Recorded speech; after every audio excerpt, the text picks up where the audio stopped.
raise it up.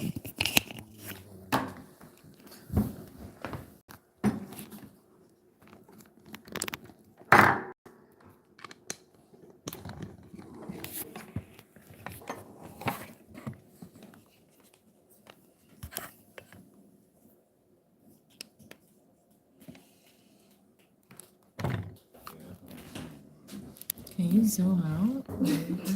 Damn, who, you got one too? Yeah. What the hell? That's sweet. I ain't even got one, man. I hope it's When charged. you get that? Probably like a week ago, before we came. It arrived. Is it charged? Damn, yo.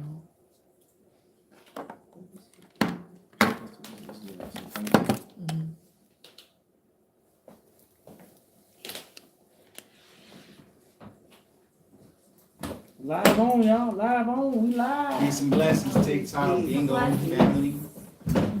Peace, peace. Everybody out there. What's the topic? What are we talking about today? Talk about the truth.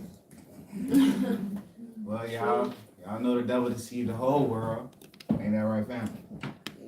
Come on, man. Y'all think that's right. Come on. That's right. Right. The whole world. What's that title say? Israel. The real Israel. The real Mecca, Israel, and Jerusalem is in Ethiopia. Y'all see the family, y'all, we in the house.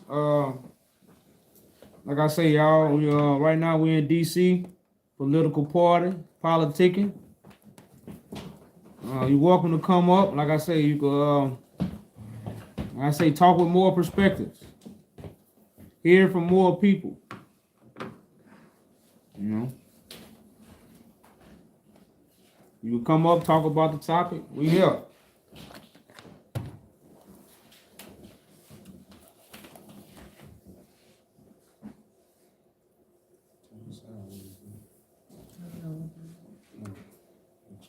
Can y'all see the comments? Y'all can't see? Y'all want to move it closer? I can't I think you should move the house first. Still see everybody? Yeah. You all right? See now? Better? Yeah, a little bit better.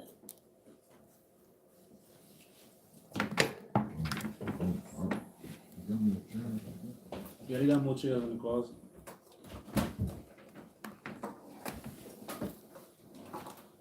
Y'all still see everybody? Huh? I'm good though. No. You can see me in the. See everybody? Gotta back it up a little bit. Well, I'm pulling back right where it was. Yeah. You know, they're really coming in now. Yeah, we don't. Yeah. Yeah. That's good. Yeah, you good.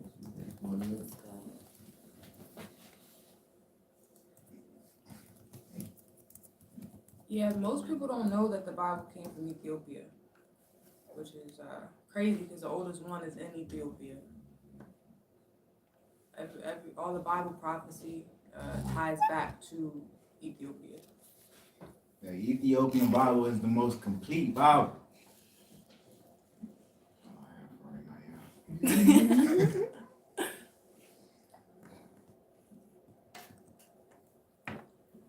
Yeah, so putting like Israel on the map in the 40s and putting Jerusalem on the map, that was all deception.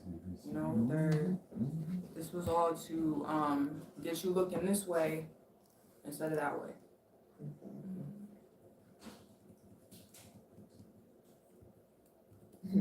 That's the main part. People don't understand it was done on purpose to deceive. These things were created on purpose, the way they were created to deceive. Like, they knew that you would read it and start imagining. Because they gave us the TV. The crafty council that we living under put fake dates on prophecy when the prophecy was going to happen in the last days. And, like my sister just said, put mind frames on a map, so you would think it's places when they're actually states of mind. Mm.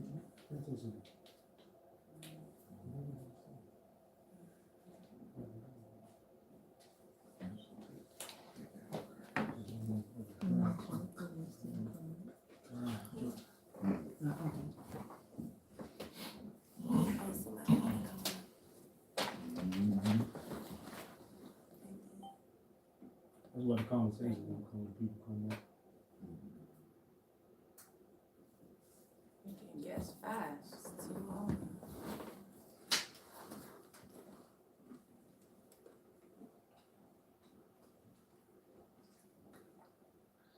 Y'all really thought this was a game, huh? Oh, y'all really did think we come together? You thought we really sat on panels, Yeah. just really talking to each other? Yeah. Y'all must be kidding me. Peace, y'all. Teddy. Peace. Peace. Oh, he dropped down.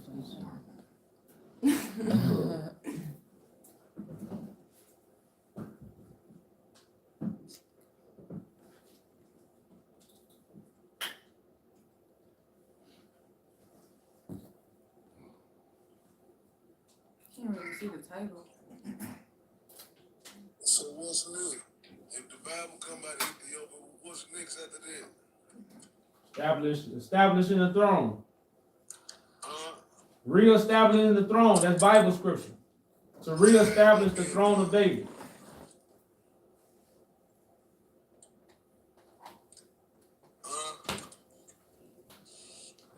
Can you hear us?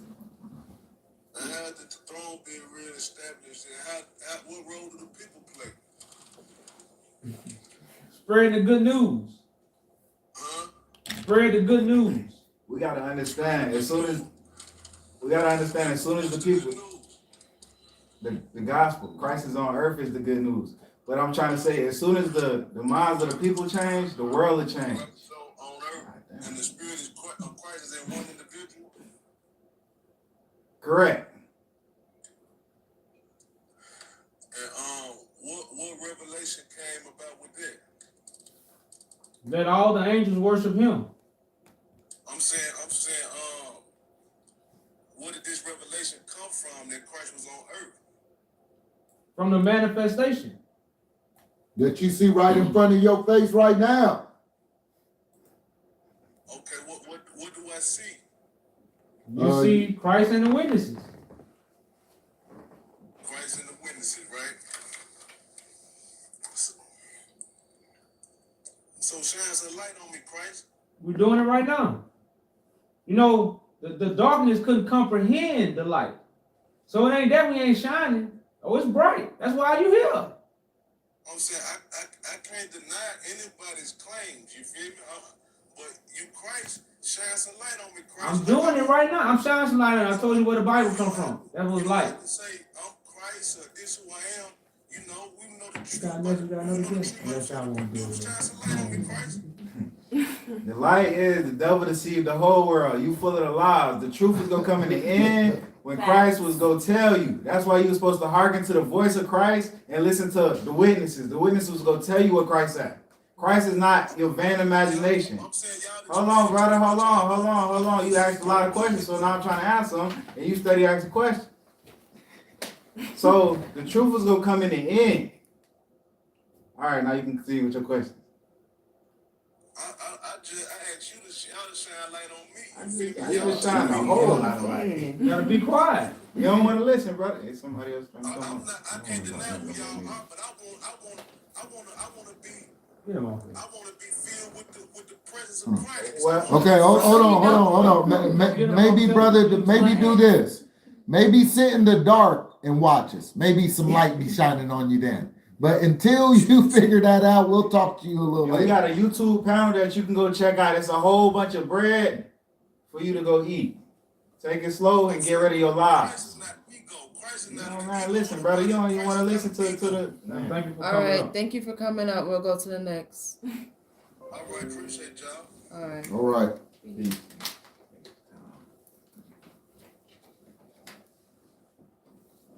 You walk in a buffet restaurant and say, I want food, but you don't pick up a plate and put you nothing on your plate. You don't want nothing to eat. He's looking at everything. Looking at everything. You see this buffet? Oh, Which one you want to eat from? Peace. Orion.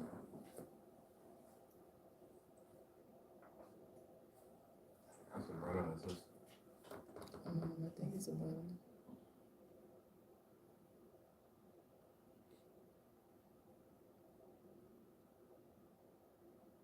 Peace. Peace. What's going on, brother? You gotta unmute your mic if you're talking. Can't hear you. You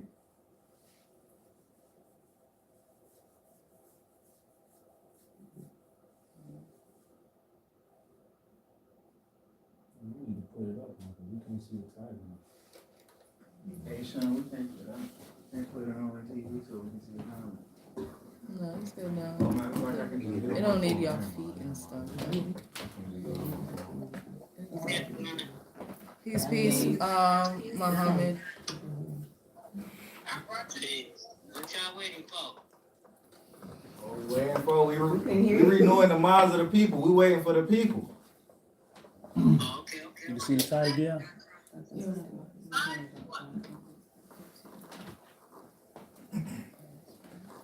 What you got for us, brother? I couldn't see the background. Right.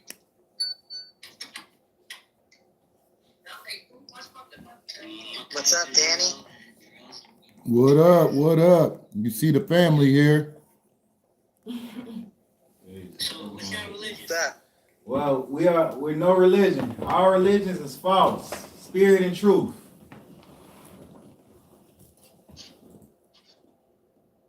So, y'all spiritual people? Correct. Nice. Respect. And how y'all faith comes by hearing, and hearing the word of God. Well, you need to listen. Yeah, you need to listen, brother. We here with the family. We here to bring a message, Salty. So just pay attention, cool?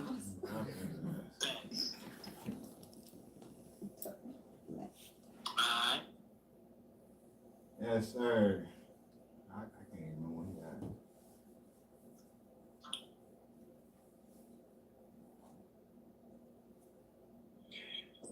So, what is the message? Oh, okay. Anointed one. Why don't you go? Hello? Hey, You guys speak to the anointed one? Everybody anointed, just speak. What'd you say? Say, just speak. Ask your question, brother. Well, I just, last time I came here, there was someone claiming to be anointed one, and then I said, who are you? And then he said, you're gonna find out soon. Don't worry about it. And so, obviously, I'm back here again, and I'm trying to figure out who the anointed one is. What's the message of that? And you guys say you're not religious, which, amen. You know, no one religion is man-made. But I'm trying to hear about the truth, the spirit, and the truth that you guys are talking about. Well, like I said, if you're trying to hear about it, we have a YouTube with a lot of videos and a lot of breakdowns where you can get a lot of information to see who the anointed one is. Now, if you have questions, and I love brother man, just listen. You got now. We gonna move to the next person if you can't listen. You know that's what we gonna do. So okay. Well, thank you for coming up, brother. We got too many people waiting in the queue to deal with a hard-headed child. So thank you for coming up, and we'll come back next time with a humble spirit. You guys are literally heresy. There you go. Alright, me new right now. I mean, I know what they want, but me just look what they want. So, You have to explain to me the real Mecca, Israel, and Jerusalem is not in Ethiopia. So now explain on yourself that the people them want to know. Want to really defend. Want to really assess. So somebody have to come in front of the life and demonstrate. Want to really try to say that the nigga want to just take off. Want to know. Explain on yourself. Because you know too much about this. And me think say them the leader in Ethiopia already. So me never know say. Then put Jerusalem somewhere else where it's not. So, definitely the history we want to know. I mean, I understand what I want. So, somebody have to explain, somebody have to take control of the life right now and explain what them are trying to say. Elaborate some more on the subject, yeah. All right, well, Mecca means the one that's like God. So, David's throne, the Solomonic dynasty, is in Ethiopia. Israel are those that's going to profess that God is real in the last days, which we are telling you, Christ is walking the earth. Jerusalem is a mind frame. So Christ is walking the earth in which form? Human form? In flesh and blood. Yeah? Correct. So he never did already? Say it again. Christ never died. Christ never died. No, he never died, bro.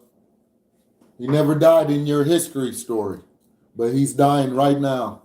Yeah, correct. And you got to understand that 2,000-year-old Jesus story they gave you is false. It's not true. Yeah. That's Roman Catholic doctrine. Oh, so you guys are trying to explain to me right now, say Jesus is still living right now. Jesus Christ is still living from so much years ago. No. No. I want you to listen real close, my good brother. The history story is false. Jesus Christ never came in no timeline, but he is on the earth right now, just like the prophecy said he was going to be.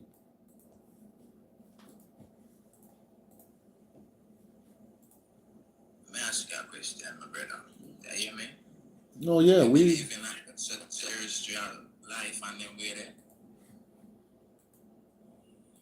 one more time. Say that one more time. What? Do you guys believe in religion? What do you guys believe in? We believe in spirit and in truth. We don't believe in religion. What do you mean by spirit? Spirit. No. So these people trying to say they're more spiritual aware of life. So spiritual, they think it's like being spiritual. I'm a religious thing. No, Well, spirit, what you gotta understand, spirit is thought. So I understand. But what boss I try to say is that Jesus is on the earth right now. So yeah, but there's no scripture or proof to prove that statement. Well, I don't believe that neither, my father. But Jesus is there right now and I nobody. Do you believe in God? Hey, y'all, look. Hey, brothers, look. I know we all want to have a discussion, and we all know that this discussion is important, but we can't just all talk at one time. We can only conduct ourselves with one conversation at a time. My brother that's from Jamaica, he was actually had a conversation. If people could just be a little patient, we promise we'll get to everybody. Right now, we want to talk to my Jamaican brother, but go ahead. All right, you said you guys are spirit and in truth, right? So only the truth, that's what works for you guys. So you know really one matter written in a notebook or what them give to it from generation to generation, because we know it's a more side of lies, right? Because me for one, I don't believe in the Bible. My Jesus Christ, my Lord, my Savior, and earth itself, the universe. You ask the universe anything you want, the universe grant it back. The more consistent you are in a life, man, anything at all you get through and what you want to do. So if me want a car, me pray feet, I got me a call upon the pray feet every day it must come. I work as hard as I want to it must come. You see me? So is Christ flesh and blood? I don't believe in that. So you don't believe Christ is a man? I don't believe something in a looking like him. Okay. Hold on. You're telling us you don't believe in a creator that can create all things, but you don't believe that he can create someone that look like it. It don't really make any sense, brother. I mean, just think about what you said. The creator of what we know the creator is created all life. So to actually not have a concept, even a basic concept that he can create man, and this is why he created man, is absolutely ludicrous to us.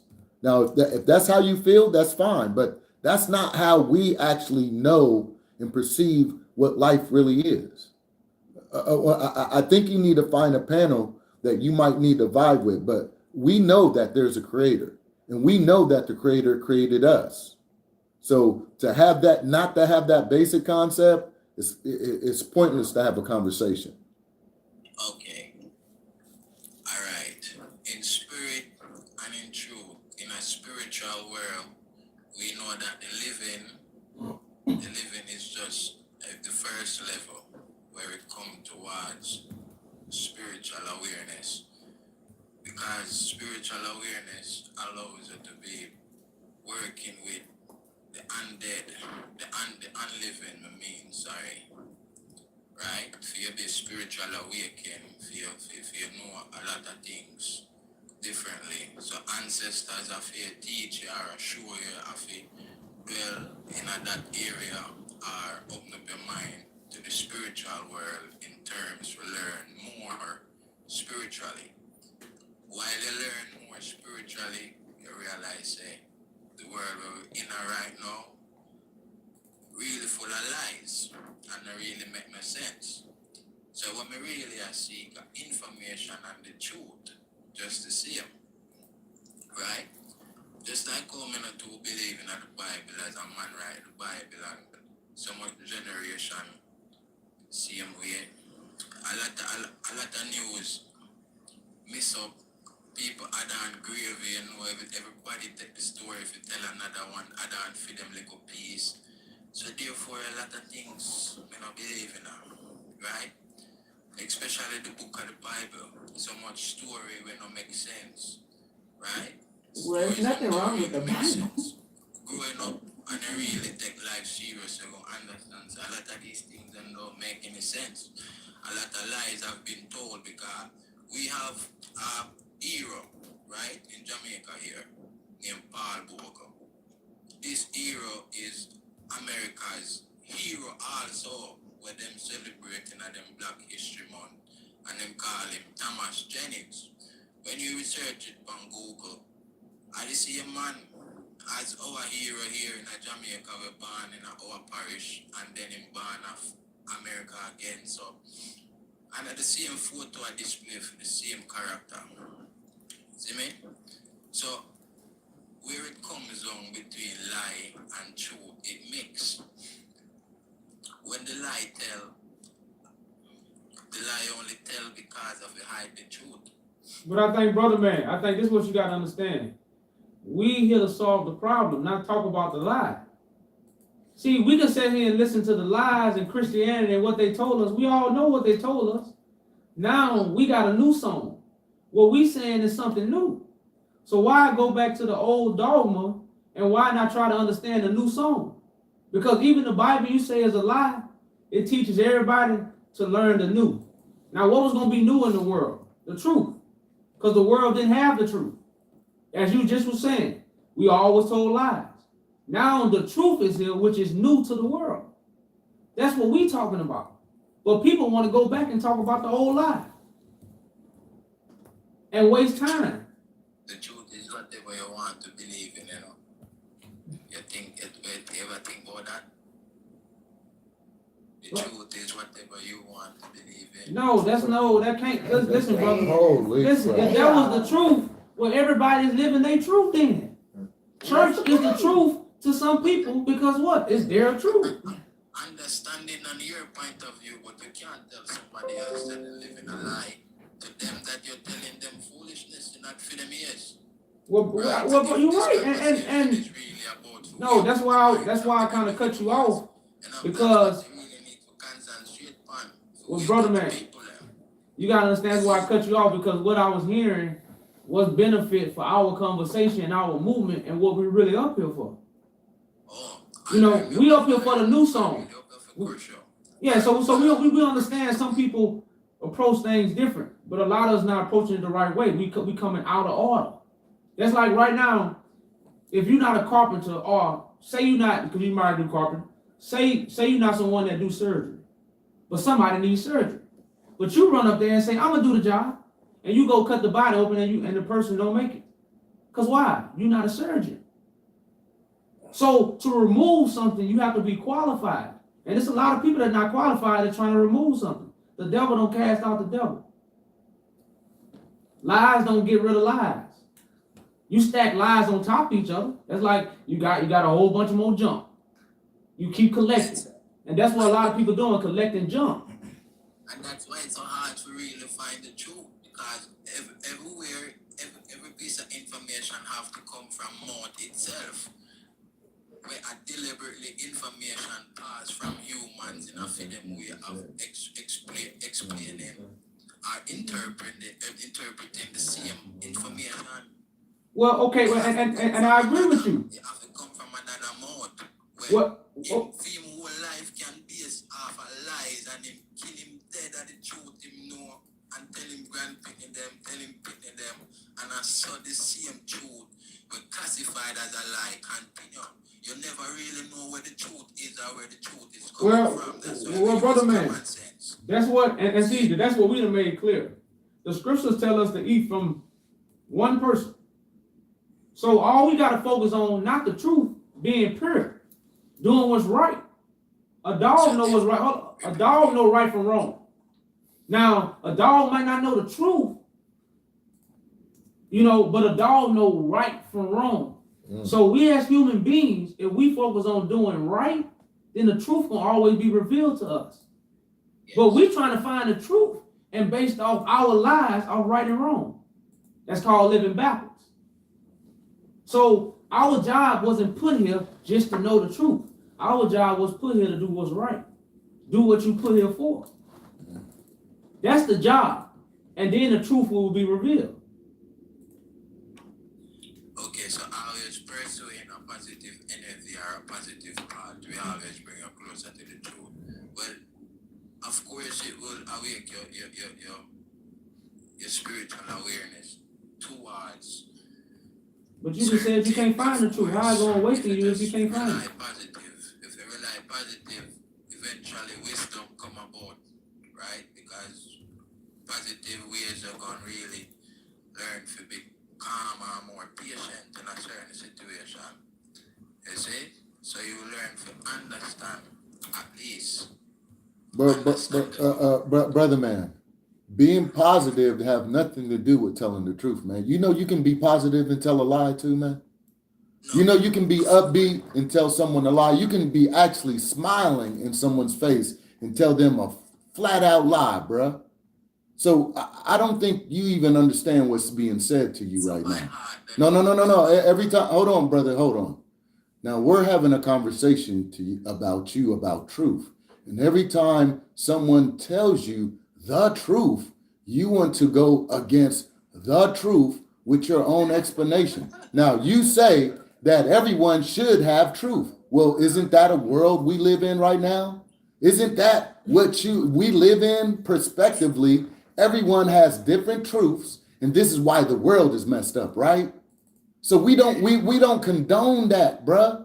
So, but now we're telling you that you got to get the truth from the sole person that was going to give you the truth, and what you going to say.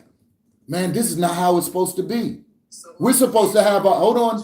I'm almost finished, bro. I'm almost finished, brother man. Look, if we can have a conversation with you, brother, and we don't say nothing, and we can listen to you have a speech, don't cut me off in the middle of my speech, brother. Okay? I know. There you go. There you go. Hold on. It's okay. Look, I'm gonna mic you down for a second. No, Just- kick him down, cause we're gonna change the rule. We're gonna make people cam up. Okay. Kick him down, and we're gonna start making people cam up. Yes, ma'am. They gonna, What's his once the name? views get up, they can they're routing. They get to showing off. Now y'all can come up and if y'all want to talk, y'all. No, let two up at a time. No more than two. Yes, Make them turn their camera on. Which one is the Jamaican? I want to say something. Okay, best. Now you gotta turn your camera on. You gotta turn your camera on and show your face. He on Bigo. I mean, he on the other phone. He on Danny's phone.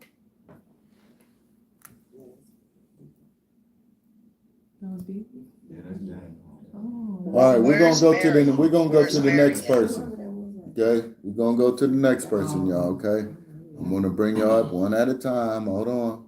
We're gonna go to the next person. Turn the guests off on the Bigo one. Now, Q, it's on you. Phone, yeah. Quote, Sam. Yep. Right, okay. I'm half Nigerian, Fulani, African. I'm half Yemi Arab. I know my culture. My culture goes deep. All right, bro. Turn your camera on. Where do you get this? Hold on. Turn your camera on. What scriptures are you reading? Okay, we'll have a conversation. Can you turn your camera on for us, bruh? Let me see if I can try. It's not working. All right, well, come back when it's working. We're gonna move on. All right, well, say and educate yourselves in your culture and read the Quran, inshallah. All right, brother. Peace and blessings. How do I start views? Buy your music. Hello? I'm sorry, man. My camera don't work. They in my phone. And no disrespect. They always got another one. I'm trying to fix it now. That's another one. So I'm trying to fix it because I want to say something. Oh, there you go. I got it. Hold on, wait. Oh shoot! I'm sorry. I don't know how to work that thing. Hello, you see me? I just turned it on. You can see me? No, you can't. No, I'm we going to can't. get out because they're not going to let me speak. All right, peace and blessings, brother. Peace, brother. Oh, this is TikTok. How they just add it? Hello? Yeah, how y'all doing? Hello? Yo, I'm listening to you. Y'all, the orientator, you brothers there, man, y'all talking right. And I mean in that room there. Y'all gotta understand, I'm here. You got Utu. It's a being named Utu from Egypt. He got children here. And they jumped us. Listen to me. Back in 2000, I'm not one of those schizo. I'm not crazy. I've been fighting the Knights Templars. I'm here in New York City. I ran back to my birthplace. I had got an obelisk. Those people, I can't say their name because they'll cut me off, but y'all know who I'm talking about. Those people are evil. They eat children. They got reptilians here. They got reptilians that are eating our babies. We've been jumped. It started all the way back in Egypt. His name is Utu. The Statue of Liberty, real name is Alalu. Akhenaten, Osiris is really a woman.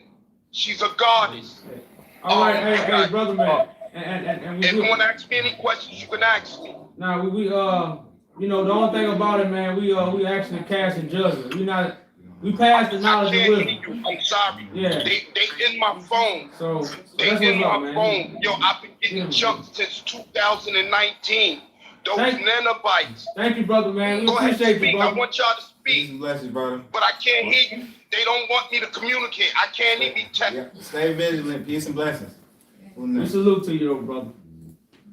Buy your music. You can turn the camera on for me? Nah. All right, peace and blessings. Come back, we can turn it on. Whoa. That was graphic. Peace and blessings, Muhammad. You can turn your camera on for me? What is that? I think he was talking about the dude that was on. I think. Well, could you turn on your Can you turn on your camera for us? Wash this face in it. Ooh, I do. Hold on a second. Just a second. I really want to talk to you guys. You see me now? Hold on, give us a second. I didn't see me. Hold on. No, cuz. We can't see Yeah, you. he's. Alright, Hold on. Man, them over here washing his face, innit? I got a real question for y'all. I can't touch that side. Yeah. You see me now, right? Is this Hold on, yeah. Hold on, one at a time. Who was first? Muhammad, turn your camera on. Muhammad, you next. Muhammad, come on, man. Turn that camera on, man. Hello, good night. And if your name not Muhammad, if you can put your mic on mute for me, please. Are we going to the next? Definitely the next. Y'all tripping. Hold on, Muhammad. We're going. You ready to talk to me? Yeah, I'm ready for you. Turn your camera on. Well, we ready for you. I'm not hearing you.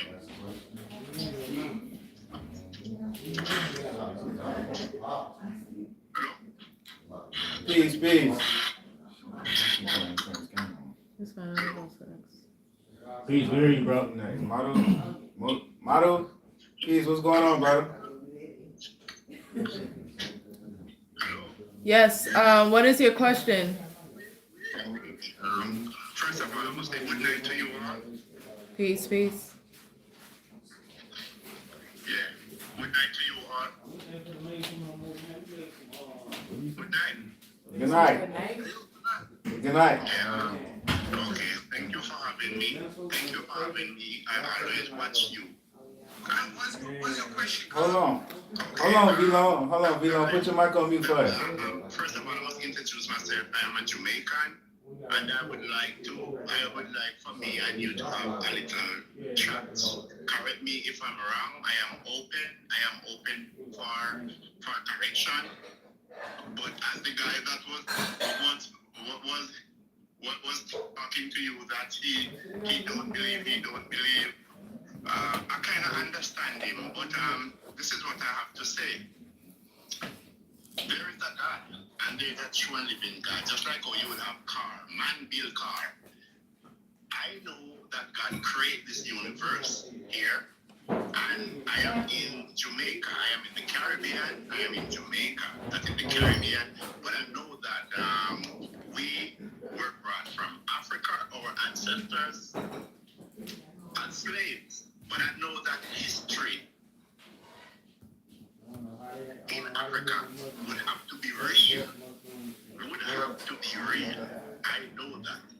And I know that there's a God, and we know that Jesus exists wherever he is. And I agree to that, brother, when he said that the truth is not easy to come about, because based on how the system runs, no. Maybe you will denounce Jesus or you will denounce God based on how the system runs, because Ethiopia took place in Africa. When I do my study and I do my research, history has to hit those places first before history establish other places. But I know that there's a God, there's a true living God. Well, you're right. When you were talking about the different type of denomination, I understand the different type of denomination, and every one of them is gonna come with their different idea that will mix up the younger people mind, because if you have one police commissioner, just for example, you have one police commissioner and you have many stations, and the many stations run by the one police commissioner. That means things is in order. But now look at it. You have many denominations, and yet they are saying one Lord.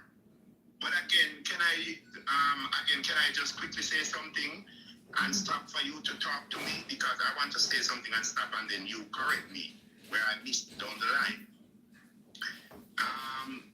Based on how the world is set up right now, what I've seen taking place in Palestine there, to my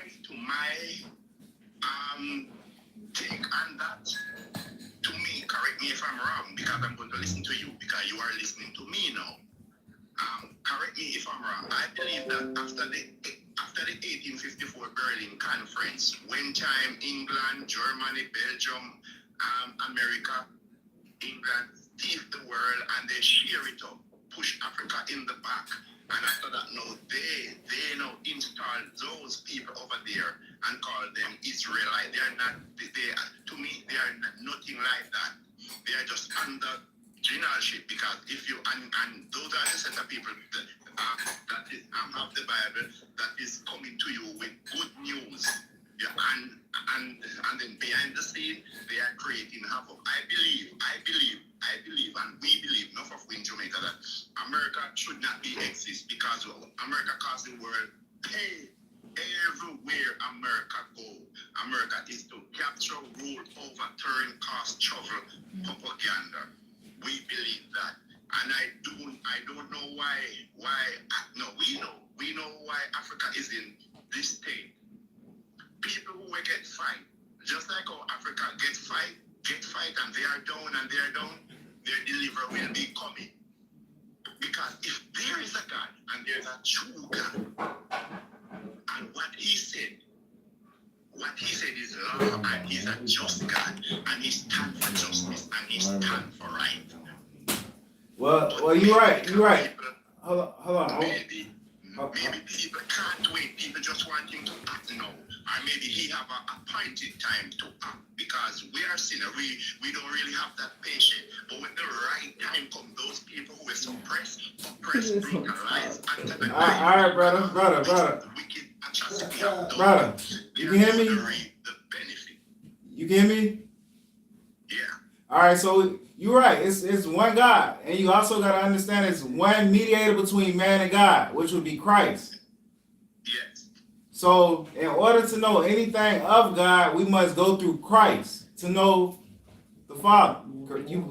Can we agree on that? I believe that 100%. I'm with you right there. Go on. All right. So the Jesus story, do you believe Jesus came 2,000 years ago? I want you to ask me one more time before I answer you. Do you believe Jesus came 2,000 years ago? Yes, I believe he come. Maybe what missing the point. Maybe what people say it is 2,000 years. Maybe it is. No, it was just yes. I believe. I Okay. do believe he come. I believe he come. But when he did come, maybe he did still the government and everything at that time in his way going on down here. But to me now, his rule and his status and his government that he was trying to administrate, he done it. But to me, man don't understand it. Well, we gotta understand. Well, every knee was gonna bow, right? Every knee was gonna bow to the King who would reign everlasting. This is the prophecy. So if that didn't already happen yet, Hold on. Hey, brother. Can I answer a question? No, hold on. She ain't answered the first one. Go ahead. yeah, you're not living in the kingdom of heaven, which is reigning everlasting. You're living in Babylon right now. You're living in Egypt right now. Girl, I wish I was there beside you to look you in the face and tell you that you are right. You're in bondage right now. As you can see now, you can see the big partiality. The big partiality from the end of the sea right to the sea to the next sea. Just an example, like from America spread out across the world. The big example. And when their friend wrong and when their friend is giving trouble, no one Hey, brother. Hey, brother. I just analyze it and I just come to one conclusion and I have to say it. Hey, brother. In order for us, hold on. Hey, listen.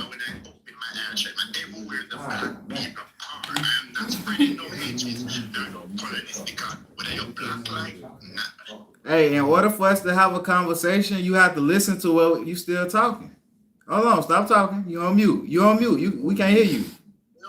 All right, hold on, V-Long. In order for us to have a conversation, you have to listen to what we have to say, just like we listening to what. Hold on, bro. You on mute and you still talking. Just kick him down. Thank you for coming. All right, peace and blessings, brother. Bring somebody else up.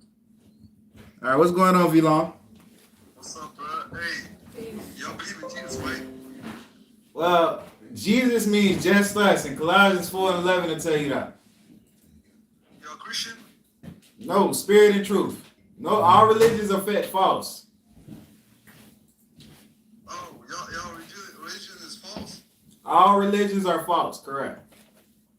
Oh, my God. If Mecca is in Ethiopia, yeah, cuz. Nobody's finna believe it, cuz. We talk, bro. You know that Israel was put on the map in 1940s, right? You playing around. Yeah, he's trying to go to the next person. All right, peace and blessings, brother. Ain't nobody playing with you. And he left already. Good. There's more people. Sounds so goddamn silly. I mean, y'all gonna act like kids coming up here? They're trying to stop the algorithm. That's all.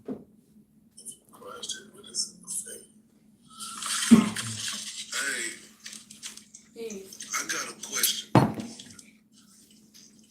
It's all love though, you feel me? I'm just keeping it all the way up above. Like, is Christ a beacon of light? Like when we see Christ, is Christ gonna be the being of love, the being of truth, the being of righteousness, are we gonna see these qualities emitting from this being? Well, not everybody is gonna recognize, the light's gonna be there, but not everybody's gonna be able to understand what they're seeing.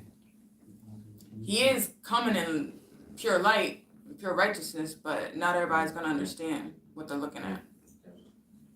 Is he gonna be a healed being? Like, is he gonna be healed? Yeah. And he's gonna be able to heal others as well. Not with the cut on your finger, but renew your mind. That no man can teach, right? I'm sorry? I said, Christ gonna give us divine revelation that no man can teach. Is it? Right. And is Christ a horn? Like is Christ just a vessel with nothing but God just streaming through him? Yep. Mm-hmm. Yeah, like you play an instrument, like you got to blow through an instrument. The instrument won't play itself. God has to really kind of like pick you up and play you. You know what I'm saying? And guess what? The instrument don't tell God what the instrument's going to be. Actually, God is just going to make you, right? That's right. We ain't looking at form. We looking at the spirit that's beaming through the form, right?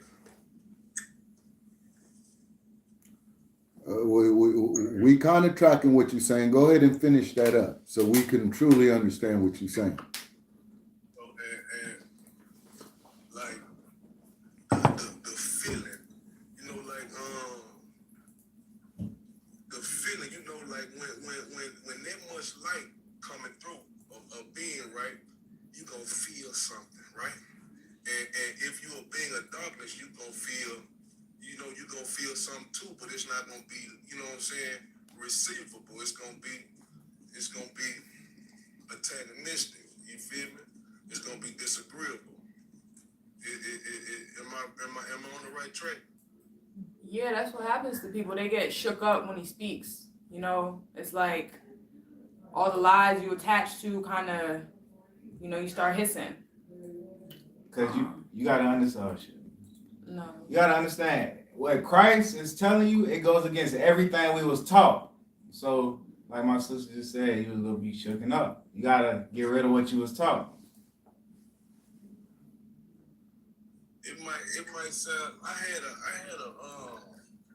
I just had an epiphany a minute ago, about right before I jumped on the line. I seen this back in 2018 or 19. I seen this right here, and I just seen a glimpse of it. I want to know, like, how many disciples does Christ have? Or does Christ have disciples? Many disciples. And is it extended farther than Ethiopia? And is it all across the world? It's many disciples. It's the workers of God. So yeah, we'll be all four corners of the earth. Y'all in Ethiopia right now? Now we're not in Ethiopia, but we do have family members in Ethiopia. And if you really want to know where we at, you can say we're in heaven with the Father. Okay.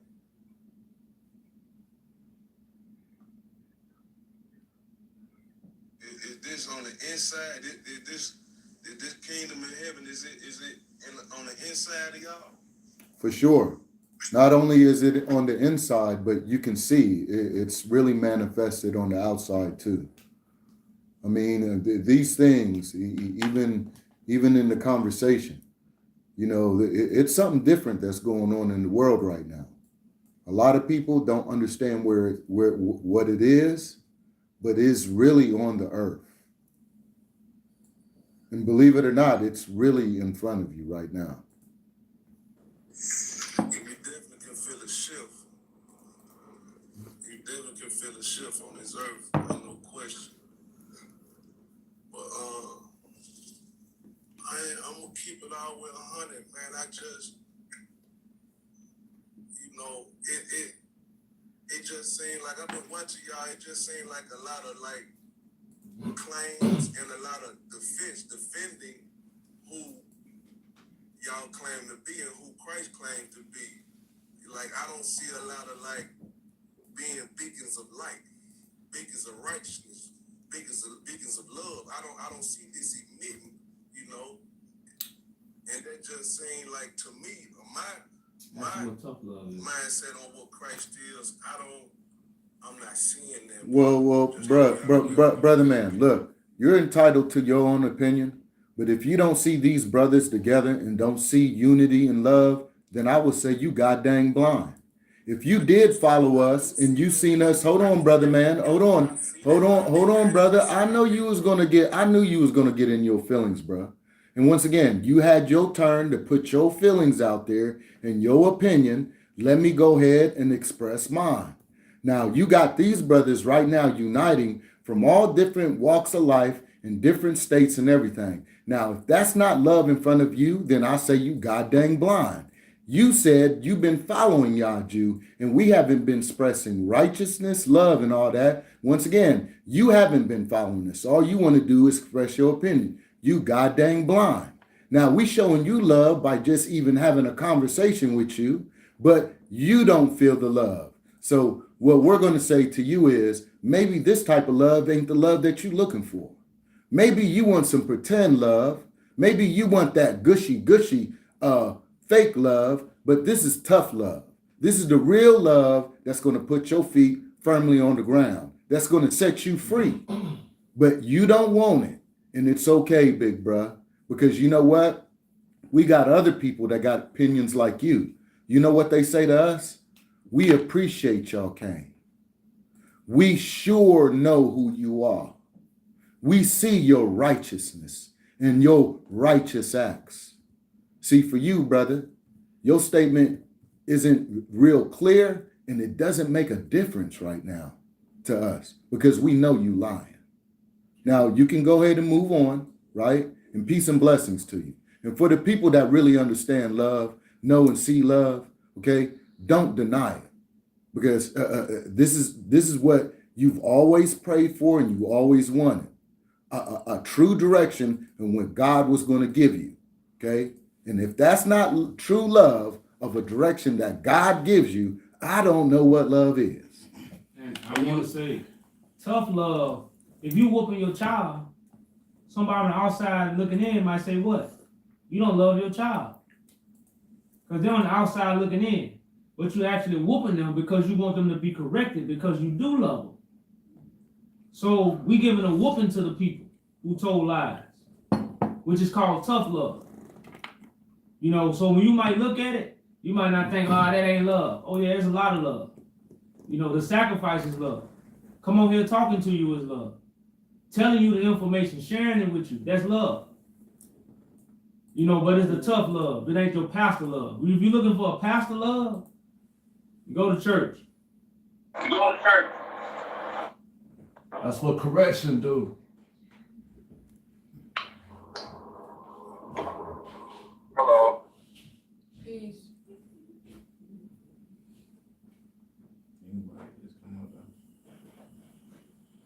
Hold on, Eddie. We gonna get to you here in a minute, Ed. Just let us finish out with this brother, and I promise we'll be right with you. He already left. He gone. Who, Ed? No, the dude. He left. He left when y'all was talking. Oh, cool. Okay, Ed. Peace and blessings to you, brother. My bad. The floor is yours. Yeah, not to add or take away from anything he said. I'm just, fellowship and be built up in the truth and realize the truth, know the truth, understand that type of stuff like that. Earlier, I heard you saying something about what love is doing through a whip, and it's kind of something that we can see if there's another of what love is, not only the whipping. That's why I said I didn't want to add or take away from what he was saying. I just wanted to present another perception. Well, you know, you can take it as fussing. If you fussing at somebody and hollering at them, it's because you love them. You know, it ain't because you hate them or you don't love them. You know, but if somebody was on the outside looking in. You said you. Oh, I'm sorry about that. Yeah, I'm just saying, like, if somebody on the outside looking in, they see you yelling at somebody, they might say, damn, you hate him? But you know, you could be doing those things out of love. So it's the intention behind the action of what you're doing that make it love. Because like you said, you could be smiling to me, you could be hugging me, you could be doing all these things, but you could be what? You hate me. Because your intention behind what you're doing. Oh, no, just an example. An example of love could be manifest. And then whipping could be a form of communicating love. I'm just saying this other way. Yeah, and that is also a way.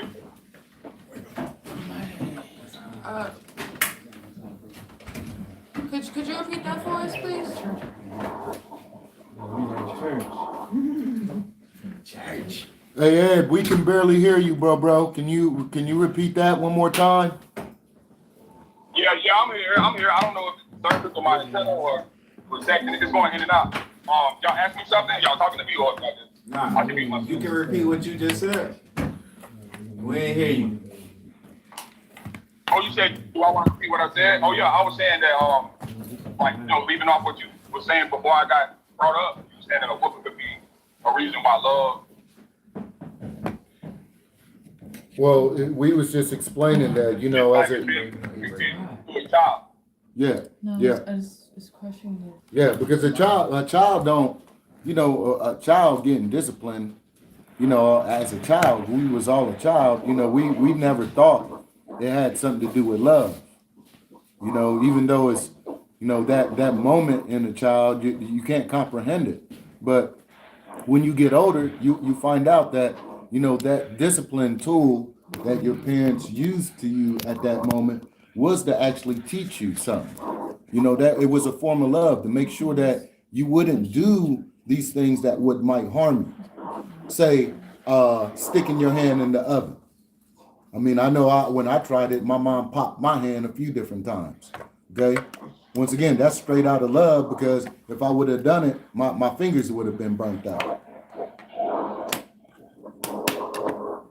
Right, because no one knows why they're told that it's something that they shouldn't experience. Most people would end up getting a whooping for the end of just naturally just experiencing that.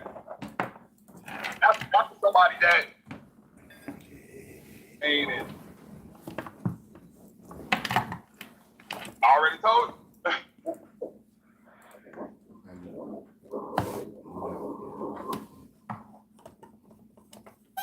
So it's good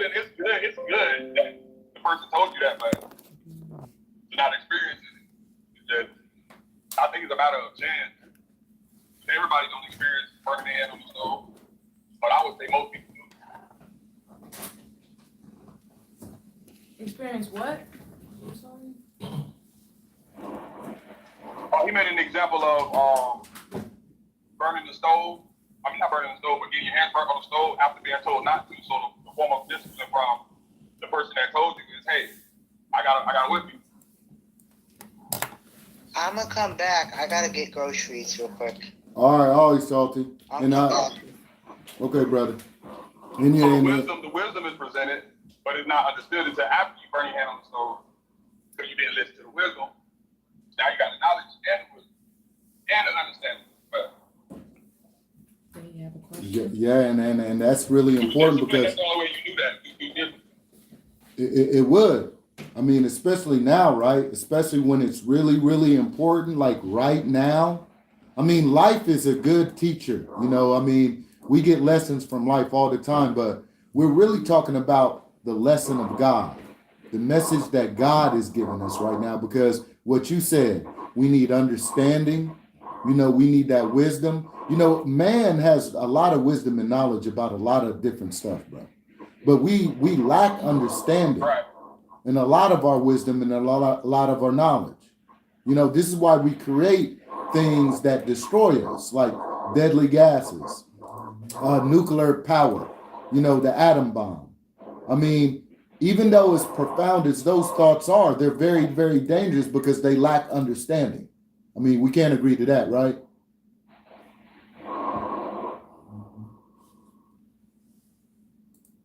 Ed? Yo, what's up, bro? You asked me because I'm about to turn my volume all the way up and see if that'll help because I don't. You go in and out a little bit, but restate the question. It was a question. No, it was actually it was a statement because on what you said about having understanding, wisdom, knowledge. I was saying that man has a lot of knowledge and wisdom, but they lack understanding of this wisdom and knowledge. Would you agree? Yeah, because that's natural for us because we need verification, we need proof, we need evidence, but these things don't because the understanding is taking you to a place where you don't need verification anymore. The knowledge making you aware of this, so that's out of the way. Okay, well, So you look. moving forward at that part. Well, check this out. We verified that the nuclear bomb is deadly. But what happened when we verified it was one of the deadliest things we created? Did you understand after we verified it, it was dangerous what we did? We made something. Yeah, because there's awareness. There's awareness in between knowing and being ignorant and then knowing and understanding. The word awareness is what brings it together. But no, Ed, we were aware when we tested the nuclear bomb and it did what it did. We were aware of it. We actually created something even more deadlier, 100 times deadlier than the nuclear bomb. So it wasn't even about you having wisdom and knowledge. Even when you verified it yourself, you dumbed yourself down. And we even went past that. So we lack even the understanding, even in our profound thoughts, bro. And this is the thing with God. We think we want to outthink God right now. Hold on, I'm gonna bring somebody up on y'all Jews panel. Do the one with the most views. You can two on, you don't have 2 minutes. How many people they got waiting? Nobody waiting? Mm-hmm. Okay, well. There's somebody on there. He's on pause right So now. click on it. What, the people that's waiting? Click on the people. Them people waiting, huh? No. Just invites. No, these are all. Yeah. Y'all want to come up? Y'all, hold on. Somebody wanted to come up. Hold on, I got you. I got you, Sharon.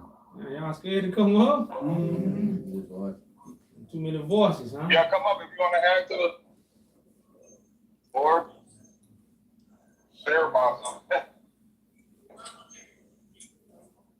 What's up, Sharon? Peace.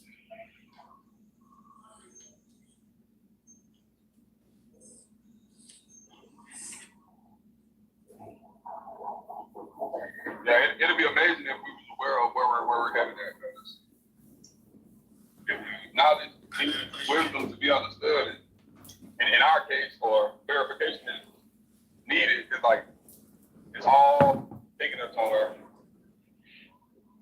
Yes, sir. Hold on, Ed. We got we got somebody on it, and he want to ask a question real quick. Go. All right. And Tobago. And my couple of questions are this, right? When someone signs an application and the application says black, white, Caucasian, or American, or whatever it is, right? What's my identity? Because normally somebody would say, "Yo, you're black." I know black is not a place.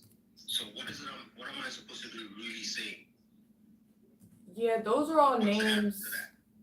Those are all names that the Romans gave us. You know, the so-called black people who are in the West, they for the most part come from East Africa.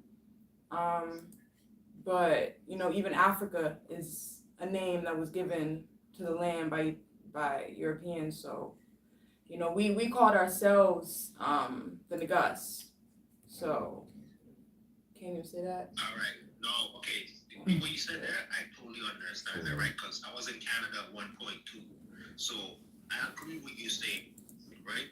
But you see now where I'm at, and over the years, like it tends to slip out of our mouth. Like, yo, is my black brother there? Like if I'm trying to identify someone to somebody, I tend to slip out my mouth and say it's a black person, or it's a dark skinned brother, or it's an Indian, or that's what I'm saying. So like, what's the proper way to address my identity? If somebody asks me, where you from? My birth certificate, that's Trinidad and Tobago. Well, that's what we're trying to identify right now. My family, my mother is Canadian, and my dad from St. Vincent.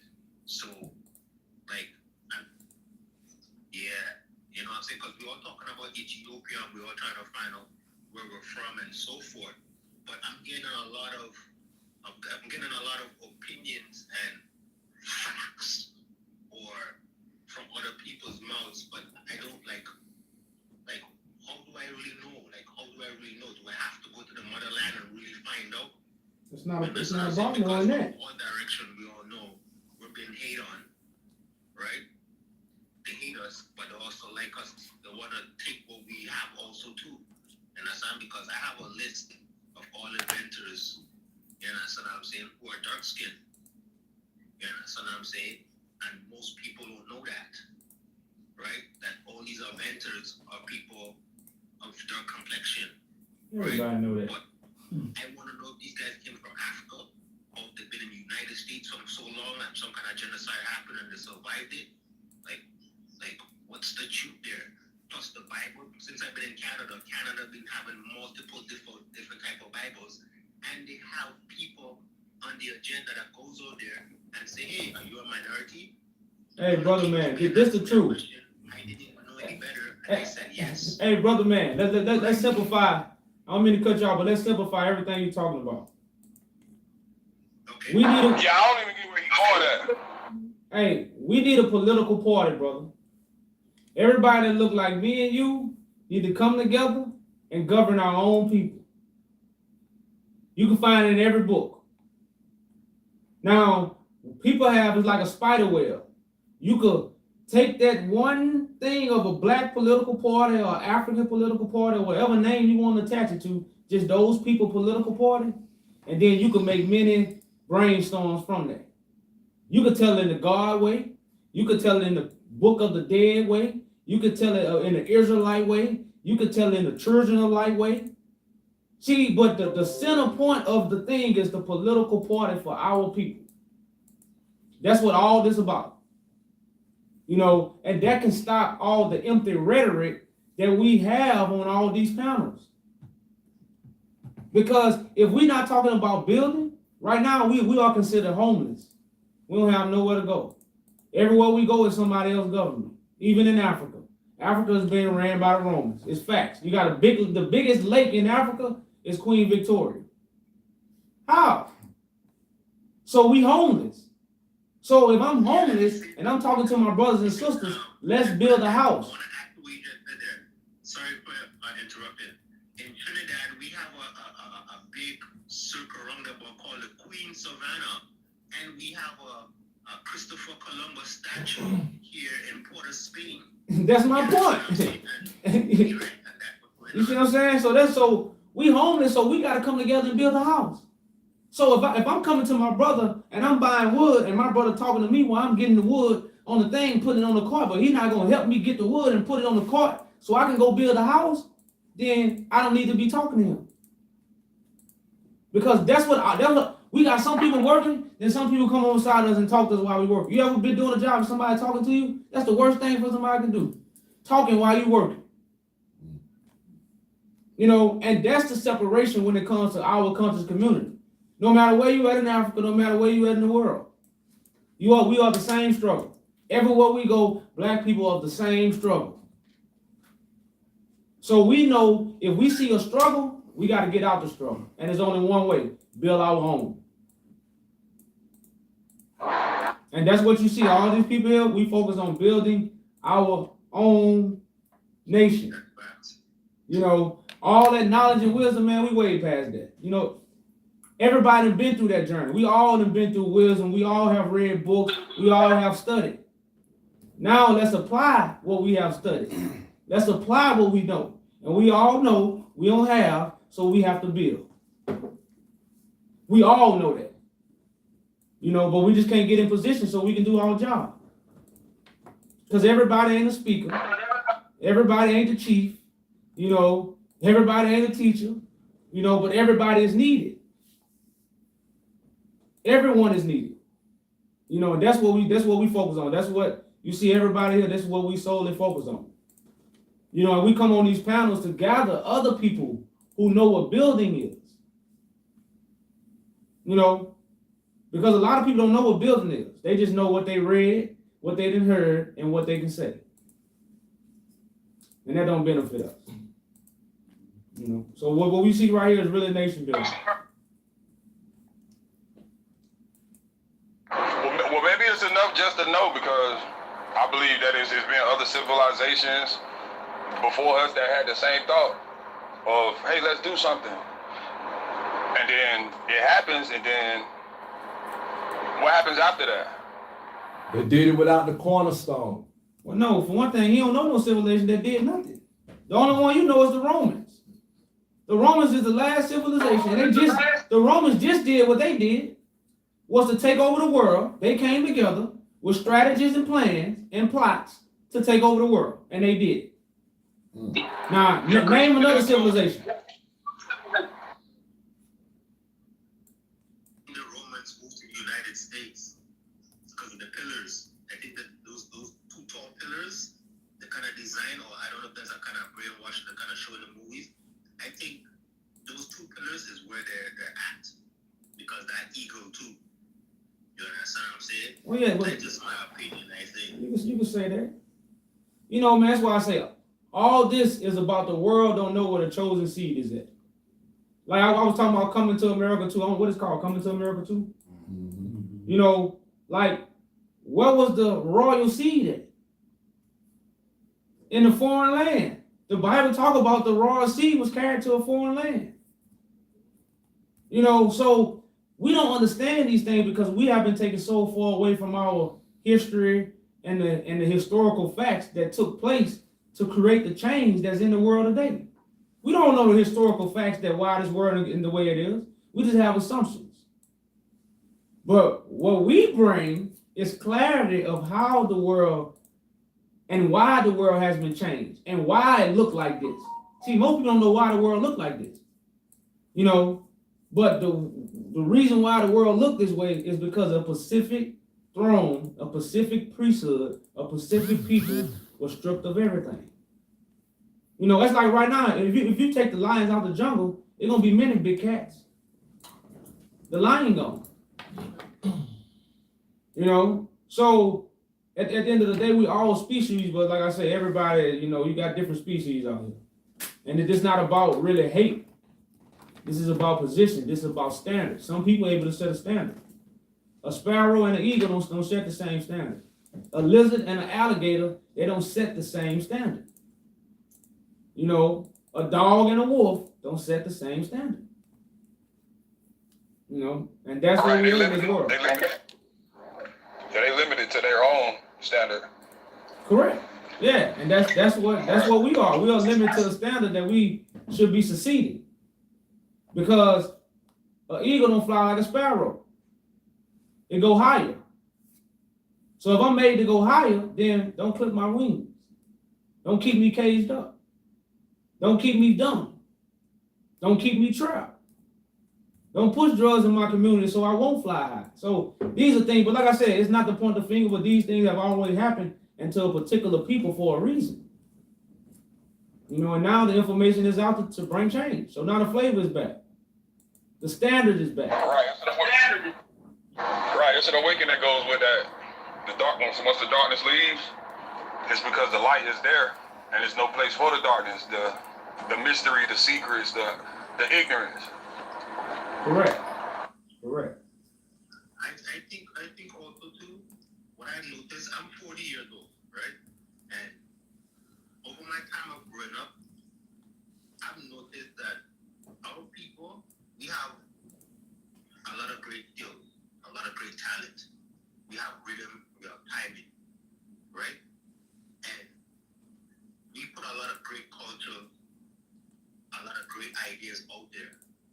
But for some apparent reason, there's a next side that's suppressing all that knowledge because they have the resources and the information how to create satellite, you know, how to mine and so forth.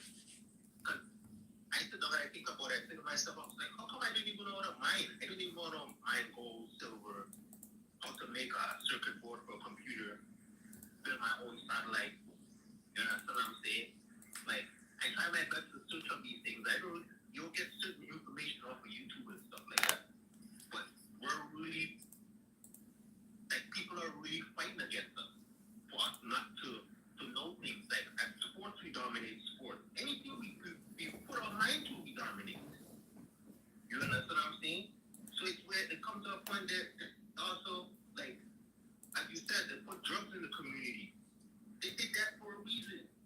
You understand what I'm saying? Because they want to mash up our great minds. They want to truly divide us.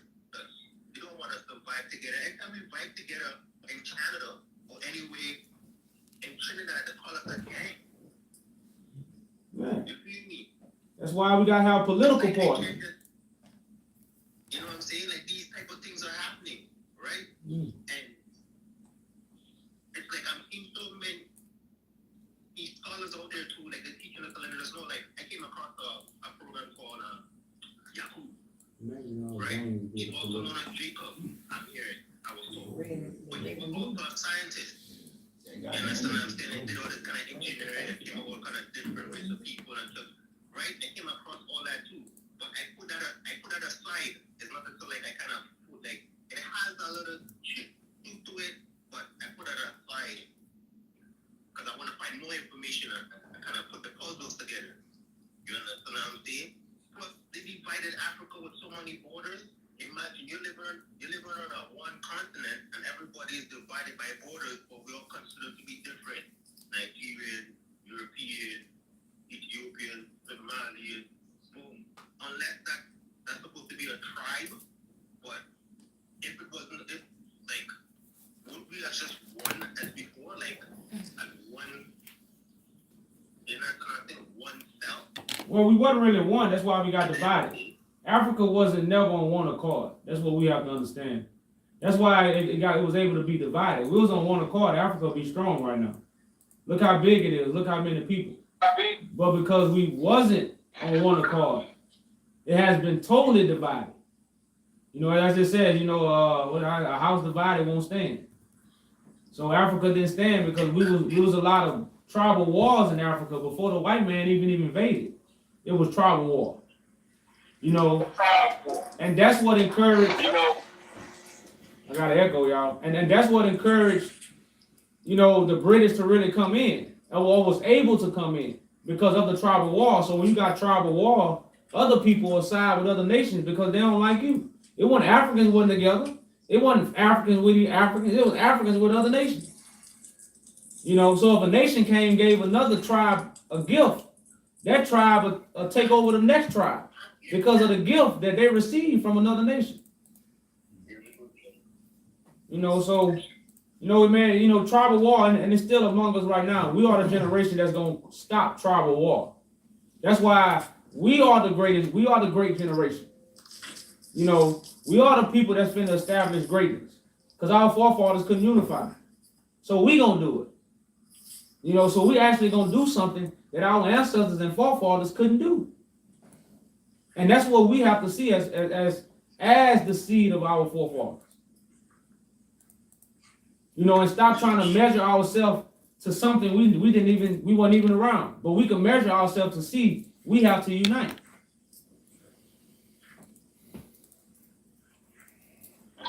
yeah, but everybody is limited to the awareness level, the belief level, the why. That's why you don't get everybody. There's only a few. Many are called, few are chosen. How many people run the world right now? Do everybody run the world? How many people? How many people there are? I don't know. Well, I'm just saying, what they say, they got 7 billion people. You might have 100,000. And I'm throwing that out there just to put the politicians in there. But if you really want to narrow it down, shit, you might have 100. There's 100 people that run the world. And like I said, them the numbers I'm throwing out there. I'm just showing you how few it is that totally run the world. Everybody else just under those people. You see what I'm saying? So when it comes to really running the world, you never worry about the majority. It's about the few that need to be gathered to get the job done. You know, that's who's gonna change the world. Right, it'll happen.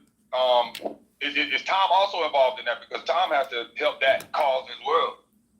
Oh yeah, that's why time been ticking. Shit, right now, man, we at the end, man, we so close to the end, it's ridiculous.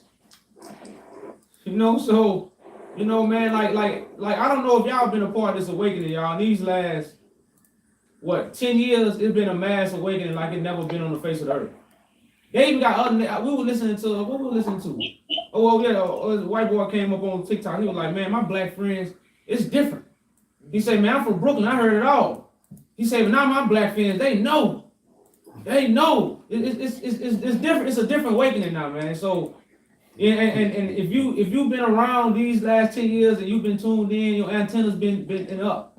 It's a whole different awakening. Like the world has never understood this on a mass level. The whole world know the Bible is talking about a certain group of people now. That never happened. You know, so these years, time has been progressing, man. A lot of people have really came to a head and coming to a head of what they're supposed to be doing and what they're supposed to be a part of and what they're supposed to be doing and what they're not supposed to be doing. Believe it or not, more people probably than you think. There's a lot of more woke people than you think, but every woke person don't talk. See, it's a lot of people that know they don't talk because the information is out. So if the information out, it's about those who can see and who can hear. Everybody can't see the truth and hear the truth. Only those who've been blessed by God. You know, and those people know. They might not be talking, but they know. Yeah, you can't be taught. You can't be taught that purpose. It's just realize Kush, Nubia, all of these places are named in like the Old Testament of the Bible. Without Africa, there would be no Christianity in the world. Europe is not mentioned in the Old Testament like that. What are you saying? No, you're correct. Well, what you saying? What? Righteous leadership. All the way around the board, righteous leadership. That's what expands and accelerates the growth. But how you gonna get righteous leadership if all the leaders been raised up in a lie? You can't get righteous rulership from boulets. Even ones that been lost out here, that been in the trenches trapping and clapping and with all love, you feel me? Beneath that surface, before that programming, it was a righteous heart. That righteous heart still stands, you feel me? It just takes some quickening. Hey nigga, shut up nigga, go Africa. Shut up, fuck Satan, fuck Lucifer. That's the top right. Lucifer, you Satanist. No, you gotta do it from the other. Why you don't believe in God and why you don't pray, nigga? Why you don't pray? Why you don't believe in God? You no good. Go Africa. Let me say, oh, should I never say, oh, well, okay, yeah, I know you guys trying to get rid of that negative comment there, but I was gonna say something to kind of just shut that down really quick. You gotta turn on low vibrations, man. Yeah, I heard you, bro. Yeah. Don't want to feed off of that. But the righteous leaders all over the country, you look at the leadership everywhere, you feel me? It wouldn't be war. It wouldn't be people hungry, you feel me? You won't have to worry about that with righteous leadership, even in our communities. When you look at the games, you feel me? When you see dudes exploit other dudes because of their numbers are more, are they stronger? It's unrighteous, you feel me? When you see people just instilling and pushing their weight on folks because they can, because they got the numbers of the power, there's no righteous in there. Letting go of integrity or morality for financial gain. You feel me? But righteous leadership everywhere is going to be beacons of light, and people going to follow righteous leadership when they planted everywhere. Well, do you believe that the righteous leadership Yeah, is so being... we can't do nothing about that. Righteousness doesn't need any help from man. It's already righteousness. But Hold on, Ed. I want to ask him a question. Do you think the right and both? No, it's okay, and it's a question for both of you brothers. Do you think the righteous leadership is being chosen right now?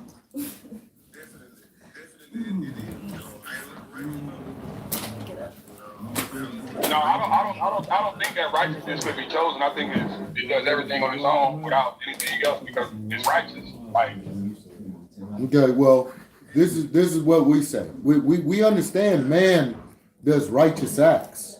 You know, that's we get that. But we're talking about righteous leadership of God, right? So if you was going to be a righteous leader for God, and wouldn't you think that God would choose these people instead of you choosing yourself? right, because the perfect righteousness can only be done with done through what is perfect. Hold on, Ed. Hold on. It's okay, Ed. Hold on for 1 second. No, it's okay. It's hold on for 1 second. Go ahead, brother. Now I said a man can only claim a title. You feel me? You know what I'm saying? That's the only thing a man could do. Yeah. Appoints leaders. You feel me? And even at the time that we've been going through, it's been karma. That's all. We don't have a nation. No, we don't have a nation. You feel me? When nations are took by blood. You get what I'm saying? You look at every nation you see, they are taken by blood. You feel me? So all those things are what man do. Do you think that God would actually do exactly what man would do on earth? God uses man. Okay, I mean, I get that, brother. I know God uses us, but don't the scripture says your thoughts isn't God's thoughts, his ways is not your ways? That's right, in Proverbs 1. Okay, so I'm saying is if you believe in the same, hold on, brother. Hold on, no, I'm trying to walk somewhere with you. Hold on. I'm with you. So if the Creator can do all these things, would you not believe that the Creator wouldn't have to literally do these things like you literally do these things? That's right. The Creator, that's right. Definitely. Okay, so if we can agree to that, this is what I'm going to tell you. You see these men and women right here on this stage, These people were anointed by God, not something that I believe, something that I know in my heart of hearts. Now, God is here to collect righteous leadership. But once again, will we tell God who is he going to pick? Do we have any type of power to tell God who he was going to pick in these days? None at all. Good question, bro. None at all. And That's a good question to me. and how would we know these righteous leaders if God truly picked these people? Vibrations, man. I would say vibrations, man. I will have to say, man, everything is a vibe, man. You know what I'm saying? You got that shitty vibe, man. You got that shitty vibe. I don't want to be around you. Got that good vibe. I'll be around you. You understand what I'm saying? You know what I'm saying? You got to understand what We God all got feel the free will. presence of God. You got to understand what God is. Look at Isaiah when it tell you But that let I me pray tell you, light man. and darkness. Nobody here has seen God, man. Nobody here has seen God. We don't even know where God lives. COVID happened. Let me tell you something. COVID happened, bro. You understand what I'm saying? A lot of killing and raping and stuff like this has happened. People are missing, bro.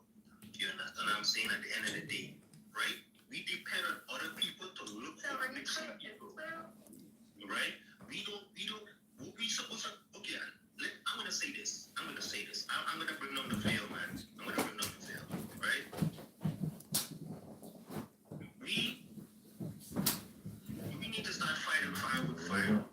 And then they see that same good vibe we just get to being around good people. We need to do the same thing. That we acknowledge that we know that we have to live that. We need to do the same way in order for this planet that we live on to be back at that good vibration again. And that's what I'm saying. We don't do that. We're gonna keep doing the same thing over and over and over again. And that's what I'm saying. When we pass away, somebody's gonna have the same discussion. And I say maybe a similarity at the end of the day. Because if you look at it, the rich right now, they got their big toys. We're talking about shit, missiles and stuff like that, or manufacturing guns and these type of things. We don't have that at the end of the day. If we really want to make a change, we gotta spill blood for blood at the end of the day. Because if I want to come in your house and kill your family and take what you got, it's either you kneel down and pray or you defend your family. But that's your flesh speaking. At the end of the day. Yeah, hold on, y'all, hold on, brother man. Okay, we heard your testimony. Relax for a second. Hold on, y'all. Look, I will say, hold on. I will say this. Okay, all the things that you said have something to do with fleshly things, carnal things. God, this is why God, when it was in scripture, is so cold-blooded, right? No weapon formed against me shall prosper. Well, if no weapon formed against the Creator will prosper, what you think that it happens to his people, his beloved people? You think weapons will prosper against them? No. So it had nothing to do with your earthly weapons at all. Well, this is what you have to know. If you're talking about fighting their war, right, and winning their war, well, we've already done that for you. We've submitted documentation on your behalf to very, very high court systems. We did this on your behalf, and we're down here in Washington, D.C., talking to the leadership that you don't talk to, but y'all talking about going to fight them. How are you going to fight them sitting on your couch? How are you going to fight them just being on these panels?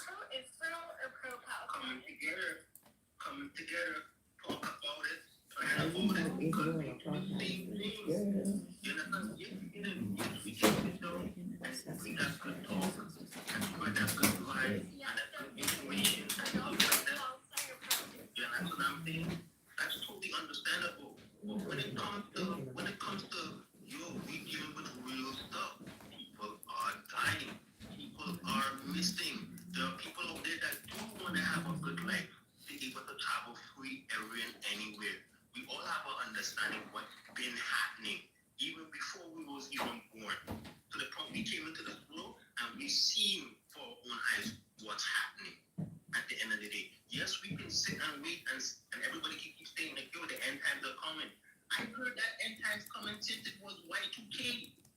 You understand? Back in 1999 and 1998 and all that kind of But brother man, I want to slow you down. I want to slow you down, Q. Hold on, one. One is the end times you talking about, bro. That's imaginary. This is why it hasn't. Hold on. Let me finish. This is why it hasn't happened. Now, the real end times had nothing to do with your imagination. Had everything but renewing. Hold on, bro. I'm almost done. One. Stop doing it. Stop doing that, bro. You can sit there and man, speak. Don't be rude, man. The host trying to talk and bring You a can point out. sit Don't there cut and- him off because of what you believe, bro. I got you. No, brother, man. Stop. Okay. Now, once again, we can all have our own points about this, but we can't talk over each other. Okay. The end times of what you talk about is fictional. It was fictional because it never happened. But what the end time really meant is about destroying your imagination of the end times. It's about destroying your private interpretation because you sit here and say, oh, Danny, I've seen it all before. Well, if you all seen it and still profess it hasn't happened, then brother man, what are you really saying but chasing your tail? Now, once again, the end times is to destroy your, say, creation of the end times. Your private interpretation what the end times was. This is renewing people's mind, right? And giving you the whole truth and nothing but the truth that you've never heard before. Now, real unity is about these people that you see on this panel. Real people that you see with Yaju Judah. Once again, we're not on our couches. We're not just on these panels talking to y'all. We're actually here in real time doing real work. So you can't just sit there and say to us, oh, it's about unity and all this, and we're showing you unity. Don't. If you talk about unity, then why are you not here with us? If you talk such a big game about unity and about unifying, then where you at, brother? Then where you at, sister? Because all we hearing right now is a whole bunch of talking, and not enough walking. That's what we see. That's what we see. Okay, if you're saying that I'm just only talking and not the walking, right? What kind of walking I need to be doing? You need one is you need to go on the platform, on our platform, look at the UCC one, right? Comprehend it, the declaration, comprehend it. Then go tell other people like yourself, bro. Tell them to sign it. Because it's already done for you. This is what we lack. True unification. We've done the hard work for you. Put our mouth and our money where our mouth was. But you Negro, I won't say that. You brothers and sisters, my bad. But you brothers and sisters are just so stubborn right now that you rather take credit and have just, I guess, a talking point than actual real work, real things that people can see, touch, and feel. Okay, that's the difference of just talking and versus people really actually doing it. So, all right, you're saying that once I click this link that you're talking about, I'm going to read some material and I can explain to these people why they need to sign these things. Yeah, yes, sir. And once again, the UCC1 document is the greatest authority. It's attached to the greatest authority that the Roman papacy and the British royals hold. Okay, they've been holding it hostage for a while, but you didn't know that and you didn't have the understanding of it. Now we're giving you the understanding and the knowing of these things, and we're saying, don't be afraid to take back your authority. And this is the problem. It's just that we've had authority over us the whole entire time. Now you're scared of actually your authority that's supposed to be handed back to you. That's once again, I think that's really cowardly. You know, for people that scream about they want change, they want something new and something different, but you don't want to put on the big pants to do it. You don't want to drive the big car to actually get to where you need to go. You still want to foot it with your shoes and with you want to walk there. You want to struggle on your hands and knees. Remember, there's a lot of us that's still on our hands and knees trying to get to where we need to go. So we need real strong individuals that understand that we need to put people in the bigger cars to get to where we need to go, because there's a lot of us, right?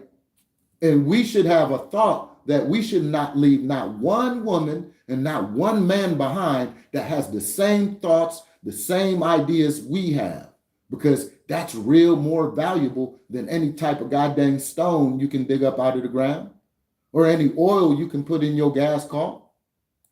I got a question. Yep. So like, I'm just new to all of this. I was just gonna ask a question. Like, what makes you think you're the real Israelites? Not think, we know, because one is we have documentation that no one else on the planet has. We do works that no other person or no other group or no other religion on this planet does. We have the one thing that everybody reads about, but we actually got him in the flesh. I mean, you know, it's kind of ridiculous because I have a long list that would separate us from everybody else. But I'll make it short for you.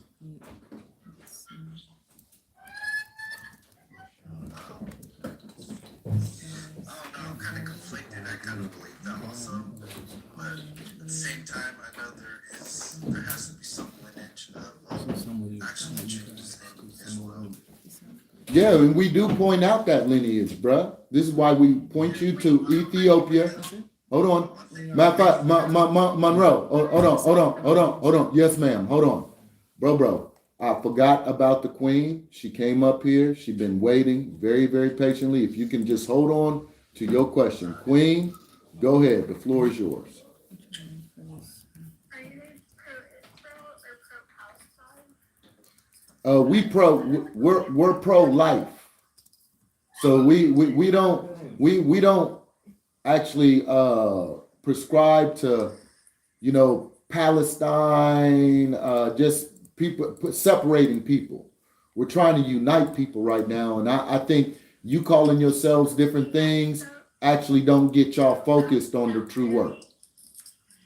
Right, because these titles and these other identities is what you have to portray.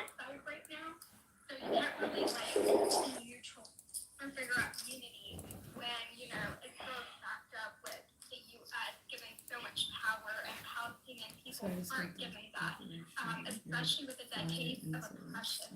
And the reason why I came on here is because as BIPOC people, I would be really, really disappointed in y'all if you don't work pro-Palestine, because as BIPOC people, we understand colonialism, we understand ethnic cleansing, we understand white supremacy. No. We ain't gonna mix it, and we ain't gonna get messy up here. Sis, we understand what you're saying, but you have to understand what I just said. I am pro-life, so I am pro-Palestine. Hold on, sis, let me finish. I just said, hold on, brother. I'm having a conversation with the sister, and I'd like to have a conversation. Hold on, Queen, hold on. Before we start talking, let's get something straight. I can't talk over you. You can't talk over me. Okay? You didn't understand what I said. And I want you to really wrap your head around it, sis, before you respond. I said I am pro-life. That means I am pro all life. It don't matter if you call yourself Nigerian, Filipino, Palestinian, or anything that you, hold on, sis, I'm not finished. Okay? And if you're talking to us, and I want you to look at my face for a second. If you're talking to us, right? Don't come up here talking about how you're afflicted and how you know it because you Palestine. Look at me, sis. Okay? Your affliction and what you've been through ain't nothing different than what we've been through, sis. Hold on, relax, sis. Hold on. I don't want to make it just about Palestine. This is what I'm talking about. You can't come up here and just talk about Palestine, and because you want to talk about Palestine, and that's not what we're talking about. We're talking about life. Hold on, D. Both of you right now are being out of order. No, you're not listening. Yeah, for real. Woman, I don't know your name, but we try to respect what you think. Okay, and by addressing look, what it look, is, it's okay, it's okay, Ed. respectful of trying to. It's okay, Ed. I got it. Look, I don't know why people think, and I made it very clear. Okay, what is pro-life if it ain't pro-life? Life is named different things. We're called Nigerians, Africans, Filipinos, Chinese, birds, bees, the sand, the air. I mean, God dang it. How pro can I be? Okay, but y'all want to dirty it up with this individualistic idea of now calling yourselves different things, and this is why we can't unify. They're extremists. They all have that ideology. They're all brainwashed. I'm not going to say all of them because I'd be ignorant of the majority of them. And sis, I'll bring you back up, but I want you to meditate on what this panel is versus on what you want to make it be. Okay. Once again, we love Palestinian people.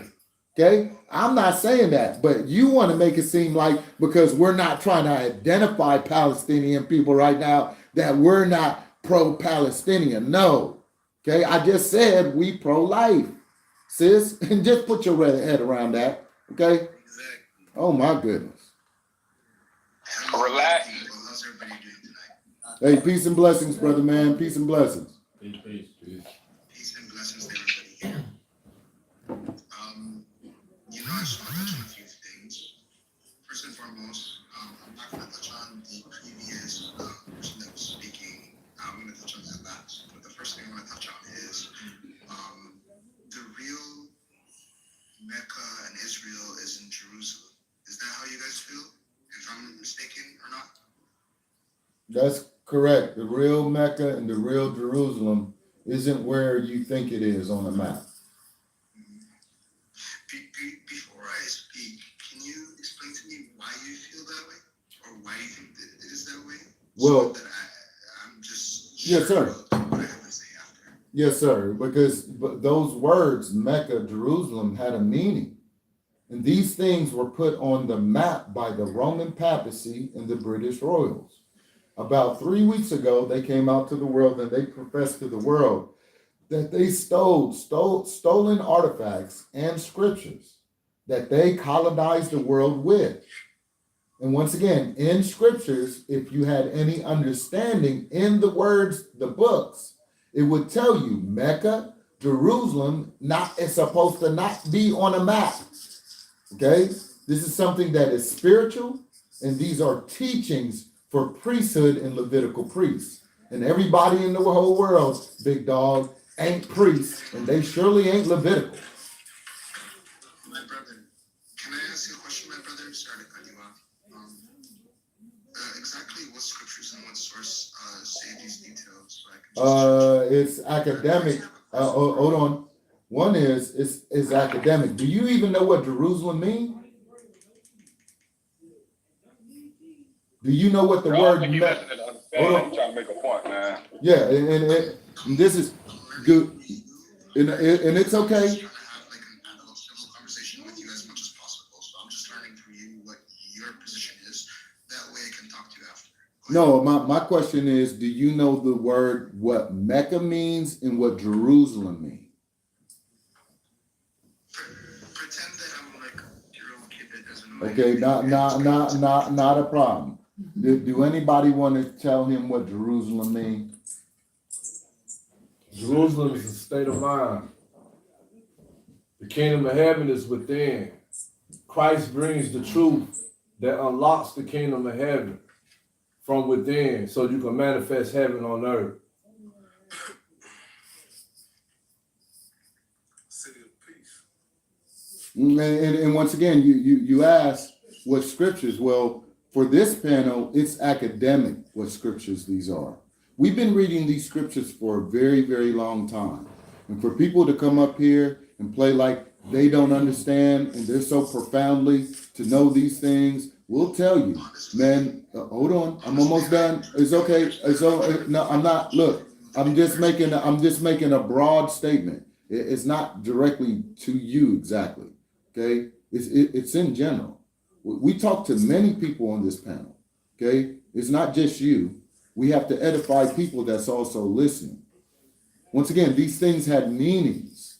These were spiritual in nature, and these things were never supposed to be on a map. If you can just comprehend that simple truth right there, we can move forward with the discussion. But if you can't hold on to that simple truth, that these things were never supposed to be on a map, then moving forward would be almost pointless with y'all. I have two things. Can I ask a question? I'm just trying to wrap my head around this. Quick question. Where are you guys located? Are you guys located in America or like Brazil or UK? Like where exactly are you guys? We are located in the Americas, but we come from all over the world. We got people. Hold on. I'm almost done. I'm almost finished, brother man. Who keep on talking over me? I said I'm almost finished. Now, as you can see, the people here on this room, right? We come from different places of the world. Okay, we come from America, but we also come from overseas in Europe, in all different parts of the world, brother. Beautiful. I love that because humanity is about people coming from all different places and having some kind of realization that we all want the same thing. We want our families to be living peacefully, healthfully, and have prosperity. All human beings on the earth want that. There should be some kind of thought process that we look at it this way. None of you guys are Ethiopian. I'm actually Ethiopian. I'm born in Dirdawe, and also I have family in Harar, and I'm from Aldo, right? So I have like some kind of say to speak on when you say that the real Mecca in Israel and Jerusalem is Ethiopia, because it's not. First and foremost, the reason why I say that is because I've been looking at scriptures that are longer and older than the scriptures that you've been reading. I have sources for this. You guys are American. Most likely, you guys have been involved in the transatlantic slave trade that had to do with Jewish people taking on their Jewish boats that were co-signed by Spaniards and Portuguese and British, correct or not? And another thing is the Ethiopian Bible is not an Ethiopian Bible, but it is a Bible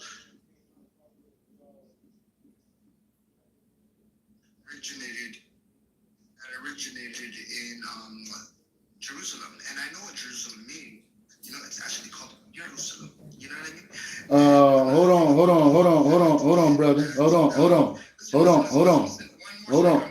Give me 30 more seconds and I'm done, and you can just repeat. No, I don't want the 30 seconds. I want to ask you a question about Jerusalem, because you saying that the Bible was created in Jerusalem.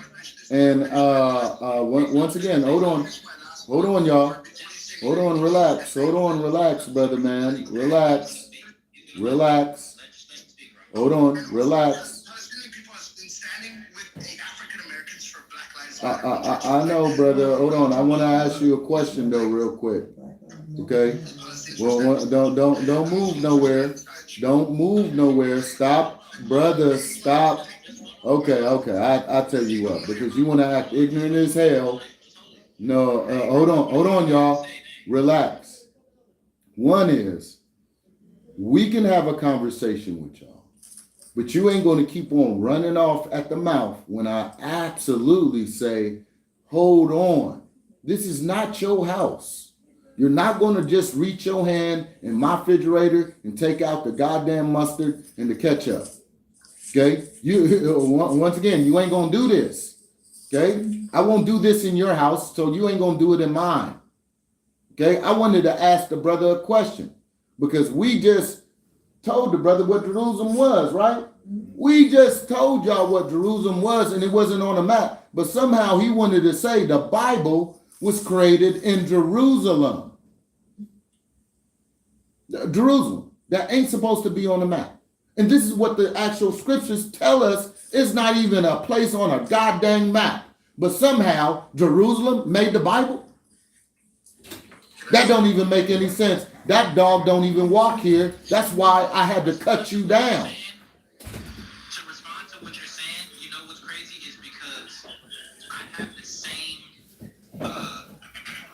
understanding, because I'm also Ethiopian, even though I'm from the Americas. I have a little bit of understanding about what's going on in Ethiopia. He wasn't wrong about the majority of the things that he was saying, especially when it comes to the geography.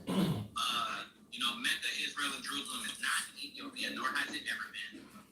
In the Bible, whether or not things were supposed to be on maps or not, it says we're not supposed to make any graven images, which would include a map. It gives us, details, like very descriptive detail, very, very descriptive, very vivid details. It gives us very accurate details about where the land masses are, where these places were, what's around it, what seas are there, and certain of the seas are still named the same seas that you can find today on maps, even though they quote unquote weren't supposed to be made. We still find these places in the same exact location that they were spoken of thousands of years ago. Over the course of 1,500 years was the Bible created. So this is maybe 3,000 years ago, from like the beginning of when the Torah was being written by Moses. So over 3,000 years ago, these places are still in the same location. It's never been in Ethiopia. I agree with him on that, but he just didn't know when to stop. We were trying to say something. Yeah, but see, this is what we saying, brother. Okay, this is why we emphasize this. Okay, Jerusalem and Mecca are model priests. So wherever they were on the planet, that's where Mecca and Jerusalem was. And the only place that you can talk about Levitical priests and the King David throne is Ethiopia. There's even no disputing that. The only place you can find 150 dead kings and queens that ever sat and graced the David throne is buried in Ethiopia. No other place on the planet even has this. And I'm gonna put the cherry on top for y'all. There's only one statue in the world that says King of Kings and Lord of Lords. Guess where that is, y'all? That would be Ethiopia. Because they were the only ones that had the Levitical priests that no one didn't even know and suffered to try to understand that this is what we're talking about. Once again, Jerusalem, Mecca is a mind frame that Levitical priests had. Now, where they lived on the planet, that would be the Horn of Africa. That would be the Solomonic dynasty. The Solomonic dynasty is the Levitical priesthood that you read about in the Holy Scriptures. Interesting to see that you all take such a strong standpoint to the Bible and you partially abuse many of the things that are spoken of in the Bible. You add a lot to the word, which the word says explicitly not to do, and you all don't see that you're carrying on a curse of saying things that I'm the Christ return and carrying on this antichrist spirit by saying things like I'm Jesus in the flesh. You can only Hold on. Let me ask you a question. Hold on. If you feel that way, tell me what antichrist means so we understand, if you understand what anti means. Antichrist means against Christ, means against specifically Jesus, the Messiah who came and died on the cross for our sins by a way bringing salvation. Okay, well, Jesus, and this is the brother up top. Well, anti don't only mean that you're against Christ. Anti also means that you're without Christ. Okay, just like your pretend churches. Hold on, I'm almost done. Like your pretend churches, like your rabbis that you read about in the Holy Scriptures. The Moses that defeated the scribes, the Pharaoh musicians. See, these are the ones that you talk about. Because they were out Christ, man. They were actually teaching people, right, of things that pertain to God, but they didn't have the Levitical priests. Now, you call yourself Jesus. Do you know the scriptures, Matthew 24? Jesus? No. I don't call myself Jesus. That's just my profile picture. Okay, no. Okay, I appreciate it. I'm glad that you made a correction on that. I appreciate it. But do you know who Jesus is? Yes, we're talking about Yeshua. Yeshua ben Yahweh, to be honest, because to say Yeshua ben who was it, Joshua? Yeah, and all of those, yeah, and all of those are just, But some people call him Yeshua ben Yahshua. yeah, all of those, yeah, Jay, and all, Yeah, just hold on. Yeah, I got it. Hold on, Jeff. All of those names are just titles. It don't matter which one you use, bro. Okay. Once again, in Matthew, hold on. In Matthew 24, okay. In Matthew, this is Matthew 24 that we should all know pretty well. All of us on this panel, right? Matthew 24. And if y'all not speaking right now, I'm going to mic y'all down a little bit because we're getting some feedback and we can't hear people that's talking. So if you're not speaking right now, can y'all please mic your mic, please? Yeah, I do say you should keep it to 2. Okay. Now, this is what I'm saying. Matthew 24. We got to understand what Matthew 24 is because Jesus is actually speaking to the disciples in the moment. In that moment. So you can't body Jesus out of this scripture. You can't replace Jesus with Moses, Michael Jackson, or any other the prophets that you want to put in there for that in that time, right? So Jesus was speaking to the disciples about what? About an antichrist that was going to come in a latter time, the future time that would be now. And he said this, many would come in my name. See, right here, people get lost. Because you want to take that name and want to change that name to something else. But I'm going to remind you, I'm not going to let you do that right now. I'm going to put my holy foot down and I'm going to tell you that many came in Jesus' name because that's who was speaking in the moment. And you're not going to change who was speaking in the moment. Many would come in Jesus' name, claiming the title Christ and deceiving many. See, majority of the whole world right now believe that Jesus is Christ. See, but y'all fooled because no one knew this Jesus that you talked about. See, you believe that Jesus came like most of the world do. Well, that's part of the deception. This is why you say Jesus, and I'm going to correct people that think Jesus is the correct way to say it. This is Colossians 4 verse 11. So you'll get the understanding of what Jesus is and how to actually phonetically say it. Jesus meaning just us. Now it's important because they said meaning they're going to give you a definition. Now they spelled it out for you because you phonetically sounded out incorrectly, Jesus. But it's pronounced just us, Justus. See, this is academic. We teach. Hold on. This is Colossians 4 verse 11. You can pull it up. Okay, this is in your book, and it said Jesus meaning just us, Justus. These are the fellow workers for the kingdom of God, and they are from the circumcision, and they are encouragement to me. Now the fellow workers, most people didn't understand what that meant when just us were the fellow workers. Well, I'm going to break it down to you. The Peters, the Pauls, the Lazarus, the Moses, the Jesus, right? Even you can put the Lucifer and the devil in it too, because God made people for worship and God made people for destruction. You forgot about the left and the right hand, didn't you, Jesus? So let's move forward, right? So these are the fellow workers for the kingdom of God. Now, the ones that were from the circumcision, well, Christ was going to circumcise you from the darkness to the light, right? He was going to divide all these things right down the middle because the lie has been killing you. See, that was real easy to make that. I know you want me to speed it up, but this is God's time. And I don't think you want to put your holy foot on the gas pedal while God is speaking right now, right? So this is what we're going to say. That Jesus was the fellow workers for the kingdom of God. And these were all the disciples that actually followed Christ because Christ was over Jesus. Christ is the head Levitical priest that was over the body, what you call just us. See, real easy. Christ being the head of the body of the just us. But nobody taught you that.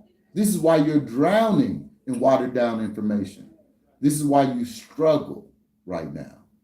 Once again, you don't struggle with this truth. You don't have to. It's the conqueror. It's the lion. And before you jump in, Jesus, right? Or what, just us, I want you to meditate on that, right? Because somebody else want to respond. I think it's you, Professor, right? You wanted to say something? No, we don't want your answer. This is what you failed. Okay? If we wanted you to teach, we would have asked you to teach. This is not a teaching moment for you. Okay? No. Then if you're not trying to hear to teach, then responding would be not something that you would do. Okay? Once again, if you're not a teacher, then you're a student. And if you're not a student, then you're an enemy of God. Okay? And it's just as simple as that. So I say be quick to listen and slow to speak. Just like the books that you read instructed the real ones that actually have some discernment and actually have some order and decency in these days. Once again, I'm going to pass you up, Jesus, or just us, because we're not asking you for your response or for your teaching right now, because you're not Jesus, right? So the book instructed me that I shouldn't even have to listen to you in this moment when it comes to the things that pertain to God.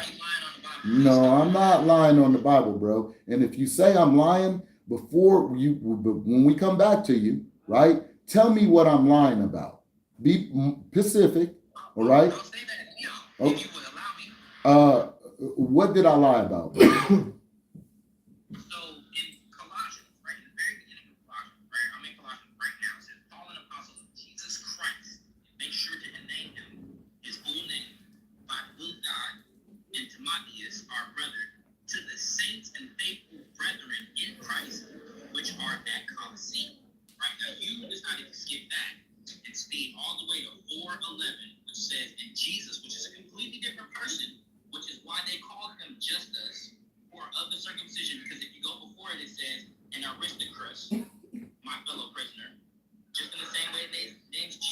We're going to go ahead and cut you off right there. I said we didn't want your teaching. Once again, this is why I went to Colossians 4, verse 11, because all those people that were actually in prison, right, were Levitical priests. But you were never taught that in your fancy little church, bro. We can tell that by your discernment right now and actually going above that and then trying to give your private interpretation. Let me hit you with this. There will be no private interpretation, bro. That means what you just tried to do, I'm going to put my mallet down and say, that's out of order, Jesus. Okay? Well, once again, bro, hold on. Once again, I'm going to hit you with another scripture just to let you know that you're not worthy. Revelations 5. There's no one in heaven. That means all the angels in heaven. No one on earth. No one under the earth can look upon the books or within it. That means you, bruh. The only from the one from the tribe of Judah that you said, the Christ that's over the just us or the Jesus. Once again, bro, your private interpretation is not going to be allowed on this panel, but you are more than welcome. Brother man, once again, there will be no private interpretation. What you call scrolls is actually what you're reading in the books, bruh. Okay? See, you can't even tell us the scroll and the books are the same thing, but you want to separate them like these are separate things, bro. See, this is why Daniel told you was going to go back and forth. You can't even tell the difference between the Bible and the scroll, and you want to tell us what? It's different, bro? That means you're not worthy to look upon the books or within it, bruh. The scroll, you can call it book. It's the same thing because you're not Jesus. You're not Christ that's head over to Jesus. You're not even a Levitical priest that come in the order of God right now. So this is why we tell you, do not give us your private interpretation, bruh. It's not allowed. Oh, I know. I knew you was a messenger of Yah. This is what the hell we talking about, y'all. Okay? Once again, there's no one on this planet, no man that actually knew the Father. Okay? But, and once again, the Father knows the Son and the Son knows the Father. No other man on the planet knew the Father, only the one begotten Son. But you see how you just said, I was anointed by Washua Ahua? I'm sorry, brother. It doesn't cut it here. And if that's how you feel, peace and blessings to you, Jay. One thing I'm like up top is, does he believe Jesus Christ is black? Like, does he believe he's white? Like, I want to know. How does he feel about that? No, for that brother, bruh, it don't even matter. Because I'm going to say this real sweet like. If you're a Levitical priest, and if you can't show the order of God, even in your first words, you not a Levitical priest. Because all Levitical priests that you would ask, one is they will show you the order of God first.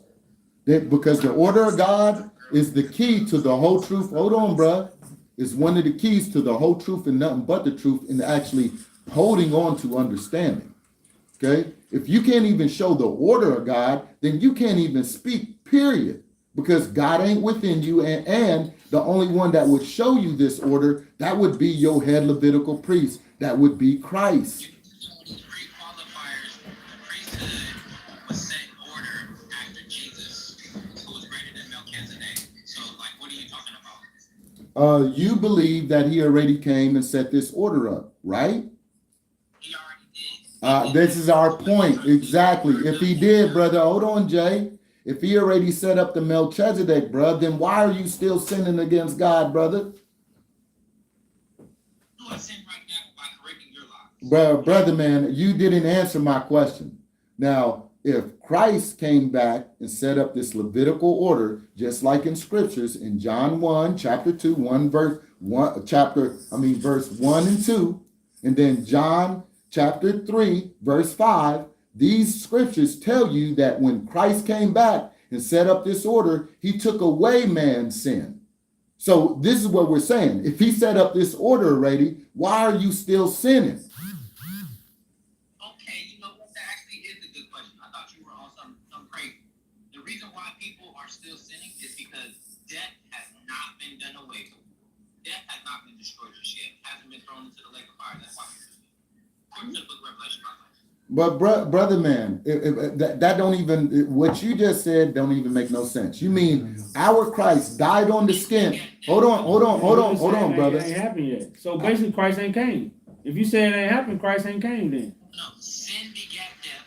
Christ laid death on the cross, but death is still in existence. I.e., sin is also still here. Okay, so answer this. Okay, so answer this. So why did he get on the cross then? For no reason? Well, if he put death on the cross, hold on, listen. Listen. He put death on the cross for what? Just give me your answer to that. To defeat it, to take it into a stranglehold, and or put it into submission. Holy crap. So he was on the cross and he didn't submit it. He didn't, all the things that you're saying that he died on the cross, but he didn't defeat death. Is that what you're saying? No, I'm saying he defeated death, but you gotta No, don't go nowhere, bro. No, Jay. This is why we allow people like you. Hold on, Jay, relax. I got you. This is why we allow people for you to talk, man. Because you really show people how you go back and forth on principles that you don't want to stand on, bro. You can't say 1 minute he died on the cross, laid death on the cross, submitted the death and all that, but somehow it's not happening. It don't even make any sense, bro. Let me formulate the whole sentence before you know what I'm saying, because you'll get confused, right? So Jesus operates outside of time, meaning that he operates outside of time. So when he said it is finished, he was talking about everything, even things that happened after him. He said it is finished, that's what he meant, because he had the ability to operate outside of time. Okay, hold on. We're gonna go past what you're saying, because you're saying outside of time, even past him, brother. If your theory is correct, then he died on the cross, it's past him, and you're still sinning, and you don't make no goddamn sense right now. I'm going to say this for the people that really got. Hold on. I'm going to say this for the people that got ears. Okay. that God is. Hold on, y'all. Look, Christ, when he came, he died on the cross for a reason. Okay. And if he did this 2,000, 3,000 years ago, any timeline, that you would not want to sin against God anymore, beloved, because he takes away things from you. So if God takes it away, how do you think you can just snatch it away from God after he took it away from you? You are actually defiled and deceived that actually even try to make this make any sense. Okay, so we're gonna go past just us, and we're gonna go to the next person, because like I said, God takes it away from you, and how the hell do you got the nerve to tell yourself that you can snatch it out of God's hands? It don't make no sense.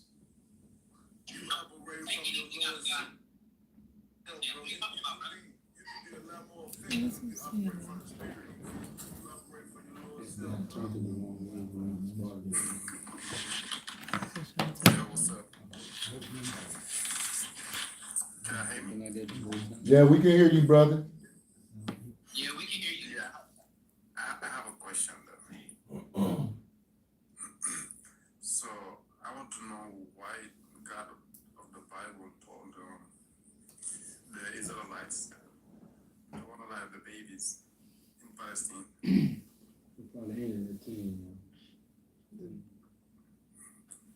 You said what about them?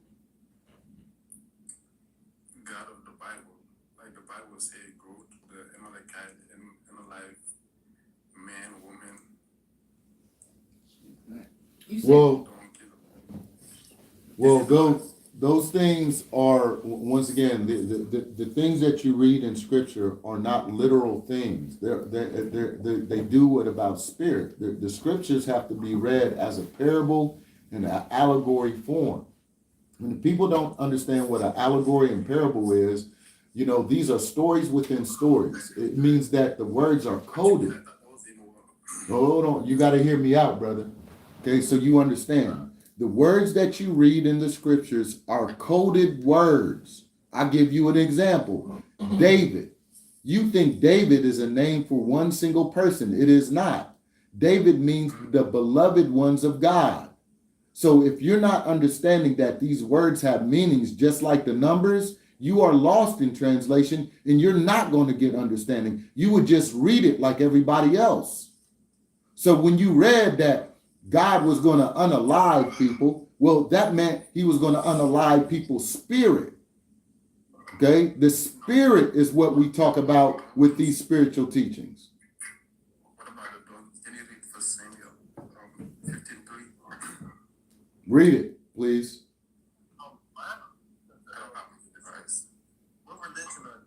Okay, hold on. Before we get to it, we're no religion. Okay, let's get past religion. We're here to destroy our religion so we understand where we at. We don't follow no religion. Okay, God is not God. Hold on, y'all. Hold on. God is not about religion. Okay, he's not about religion, and we're not about religion. But go ahead and finish your question, big bro. And if you got a scripture, Samuel 15:3. I got it. I memorized it. Said you read the same question from last time. Yeah, read it, bro. I don't know what you like.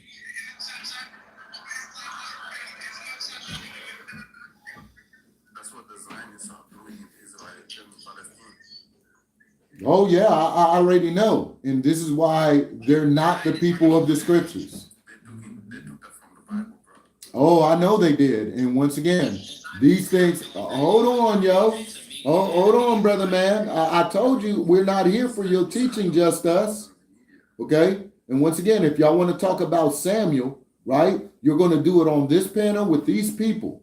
Okay? That's it. If you want to speak amongst each other and teach each other, go to a different panel and do it that way. Right now, we're going to talk about Samuel. Hold on. Go ahead. Yep, 15:3. Someone go ahead and read Samuel 15:3, please.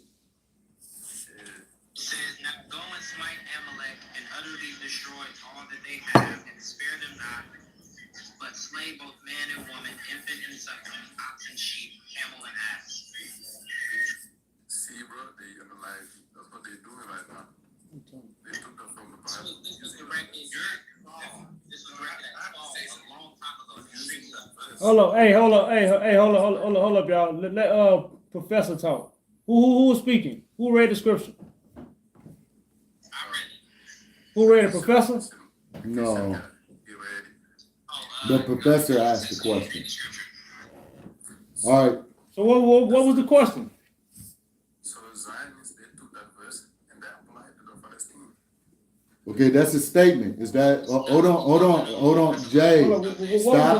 Stop jumping in, Jay. Okay, hold on. Tell me the scripture again. Look, read the scripture again. Read the scripture one more time for us, and Jay, you can do it, Professor. Please, when he reads the scripture, look, one at a time, brothers. So this is 1 Samuel 15:3. It says, "Now go and smite Amalek and utterly destroy all that they have, and spare them not, but slay both man and woman, infant and suckling, ox and sheep, camel and ass." Verse 4 says, "And Saul gathered the people together and numbered them with Telaim, 200,000 footmen and 10,000 men of Judah." That was a long time ago, brother. Yeah, so they took that verse and they apply it right now to the Palestinian, bro. Oh, that's verse. Hold on. Hold on. Because it seems like you're coming after the God we worship. Okay, look. Hold on, Professor. Hold on. Look, hold on, Professor. Look, we're about to tell you what these scriptures are. Okay, if you really are sincere about getting your answer to these scriptures. Okay, once again, just us. Stop cutting in. This is not your panel to teach, sir. We've asked you nicely. Stop trying to teach. Okay, so Professor. Now we're about to tell you what these things mean, so you understand. We don't care about no Zionists and what they're doing. Okay, obviously they're taking it from the scriptures. Well, no, the thing about it, if they used it to do that, what are you saying? That's not a question. You made a statement. You gave a quick scripture and you made a statement. So, well, what are you saying after that? What's the point of you? You know, if they did it, the white man used the Bible for many things. So.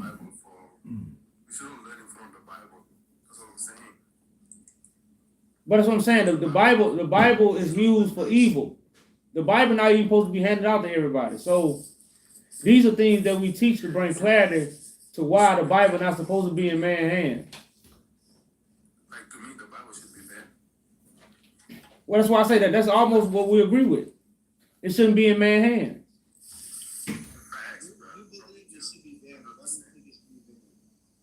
Because the Zionists, they took this verse and they applied it to the people. Many people have done that, but okay, but you're saying now what? What has Hamas done? What are they doing? Hamas, they defended their people and they're calling them terrorists for no reason. Oh, so you think killing children, unaliving children is okay? You ever heard? Hey, hold on. Hey, slow down. You ever heard of Children of God? God don't have no children, bro. I'm just saying. I'm saying. Have you ever heard of the term of Children of God? Since you done heard of that, then the Bible perspective of children just might not be what you think. So a lot of things have been perceived in the wrong way when it comes to scriptures. That's why we posted. I will agree with you. Ban the Bible. It's agreed upon. So what's the next question? Hold up. So before we go into empty rhetoric, what's the next question behind what you said? We agree on that. Ban the Bible. We don't need the Bible. You know, okay, so now what? We agree, we know these things, but we still able to bring clarity using the book. But we got where you're coming from. So what's the next question? So that's the only thing I do right now. Just okay, all right. So we're gonna go to somebody else. Hey, brother man. Bro, let's ban it, bro. No, we don't need it. We already agreed upon that. Hold on. Hey, y'all, look. General, hold on. Professor, General. Okay, this is not a panel for y'all to go back and forth. This is a panel to get understanding. Now, if y'all don't want understanding, you got it already. We'll tell you peace and blessings. This is not meant for you. Okay, this is not about you making a point with general and general making a point with professor. This is not your panel to do this on. Okay. Okay, we appreciate that. We appreciate that. Now, all we're trying to do is to move forward and saying that, look, we agree that the scriptures really truly lead down people false imagination in their own private interpretation. Now, what do we do moving forward?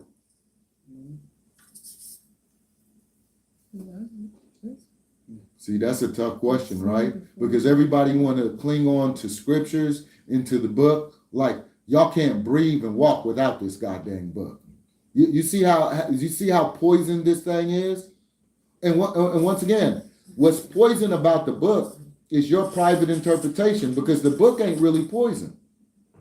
The book is what it is. It was designed to do what it was supposed to do. So it's really your private interpretation and what you think this book is, not what the book is itself. It's dimensions to that book. Hey, I gotta check this out, man. Jack Judah, he made a statement earlier about love. He was speaking about love, and he said that he gave an example about how the when you get disciplined by your parent, they showing you love because they correcting you. You feel me? And but that was a description, or better yet, it was just an attribute of what love can do. Like, because you can be corrected by the government. A dog can be corrected by a trainer. You know, correction does not define love. I asked for a definition of love. Yeah, but you're trying to put it on things. When we talk about love, bro, we're talking about people that can express and want to give you that type of love. A dog can show you love, bro, but it lacks understanding of what this affection is when it actually expresses it to you, bro. So I agree, right? But you're made different from a goddamn dog. So when we really talk about love and what parents do in correction, you can't put it in the same realm as me training my goddamn dog, because my kids ain't dogs at the end of the day, bruh. Okay? So we can't even put that in the same conversation, brother man. Once again, your kids will truly understand what love truly is because they're human beings like you. So you understand that. But the question is pointless, brother. Like I said, if you don't see it, then everybody not gonna see it. Darkness can't comprehend the light. So if we doing something, we're not gonna make you see it. You just gotta see it. So if you don't see it, you just don't see it. So we're gonna move on to something else. We're not gonna dwell on trying to explain to you what love is and proving to you that we bring love. That's not what this panel finna do. So we got other people up here. So you got a real question, we'll answer. If not, we're gonna move on. Okay, let me speak as an Ethiopian. Hold on. Let me finish and understand. No. Ain't no finishing. If you got another question, you can answer it. If not, we're gonna let the other brother speak. Yeah, I got a question, man. I'm gonna ask you this question. Okay, you can ask. The Christ operate from ego, from intolerance to impatience to unkindness to rudeness? Does Christ operate like that? Well, nah, Christ operates just the way he operates. I think a lot of those things are misunderstood, because if you want to know what Christ is sent to do, is to speak to the meek. So you don't have to be rude to the meek because they quiet. How you gonna be rude to a quiet person? How you gonna cut a quiet person off? How you gonna tell a quiet person to be quiet? Then you'll look like a fool. But it's the stubborn, it's the hard-headed, it's the donkeys that I gotta tell that to. Is Christ humble? What is humble? Humility. What is humility? Without pride, without ego, to be meek, to be able to relate. Well, brother, if you gotta, brother. Listen. My job is to speak to the meek. I got a sword for the puffed up. So, you ever heard say Christ say he don't come fight with the sword that's in his mouth? So it's a lot of things that might be said that you might not be considered meek because they're a sword. It's to cut you. You gotta have fruit of the spirit, my brother. Okay, all right, brother. Thank you for answering your question. Go ahead, brother, man. Okay, just sorry for my English. I don't speak actually good, and I think the topic is the Christianity with the Zionism. Is that right? Yeah, correct. The Israel, the Mecca, all these words are dealing with states of mind and people. These are not lands, on a map. The New Jerusalem comes from heaven. So why would man be deceiving us to go to this Jerusalem if the Bible tell you the new one coming from heaven? That's like you gonna wear old shoes, but you got new ones coming. Huh? Ethiopia was never colonized because they believe in God, in freedom, No, I can't say that now, bro. It helps to the country to be sovereign, I can't say Ethiopia was never colonized because they wouldn't call themselves Ethiopians. Ethiopians is a colonized name, so They were believers before the European and before the... You're not hearing what I'm saying, brother. Ethiopia is a colonized name. Correct me if I'm wrong. Yeah, it's wrong, actually. Okay, so that proves, because why they named, who changed their name? The Ethiopians did.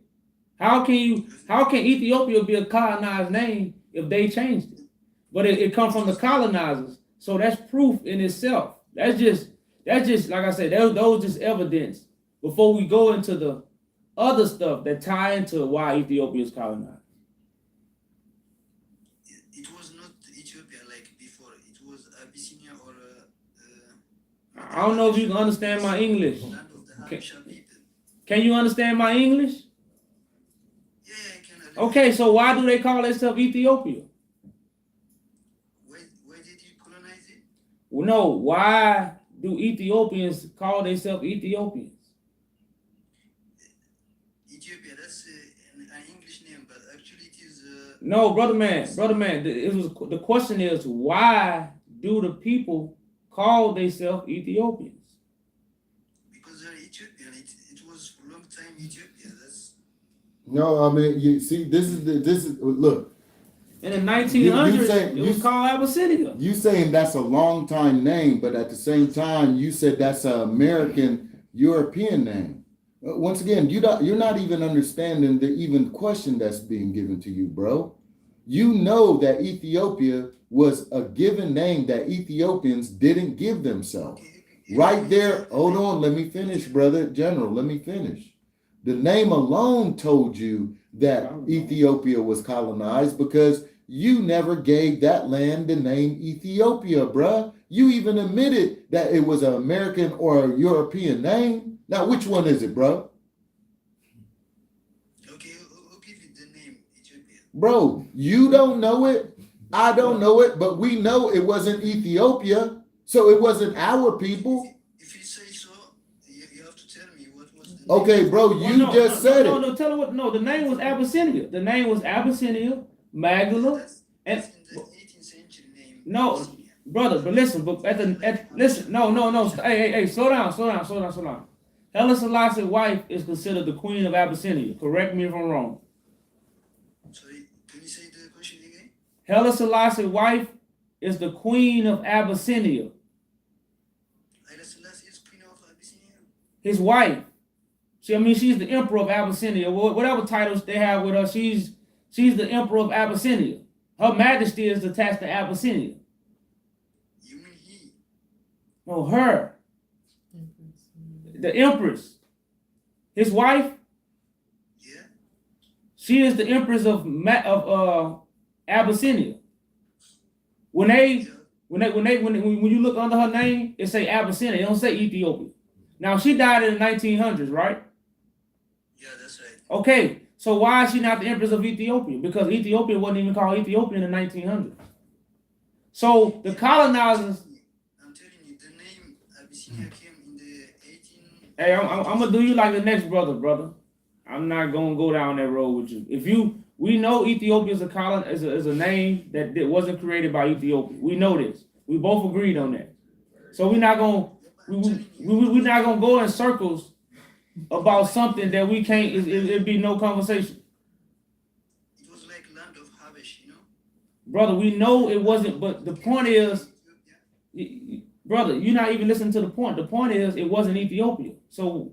And the Ethiopians didn't give it Ethiopia. Do we agree Ethiopia didn't name it Ethiopia? Yeah, you can call it like example. Listen to the question that was asked to you. Do you agree that Ethiopia didn't call it Ethiopia? I don't agree actually. Well, so Ethiopians called it Ethiopia? Yeah, of course. And when did this start? I don't know. I'm not actually historian. Well, you gotta give us something. Give us an estimate. Okay, I'm telling you. Before in the 18th century, it was called Abyssinia by the European. But before that, we called the land, the currently Ethiopia, land of Habesh. So you talking about the people that, hold on, bro. So you talking about the people, hold on, brother, hold on, general. I'm about to ask you a question. So the people that you call Habesh, that lived on the Habesh land, hold on, brother, you're bringing this up so I can get an understanding. Okay? I know what Habesh land is. I'm Ethiopian, bruh. Are you saying that the land that was called Habesh, that the people that lived on it called themselves Ethiopian? Yeah, they call themselves. Man, you a goddamn lie, General.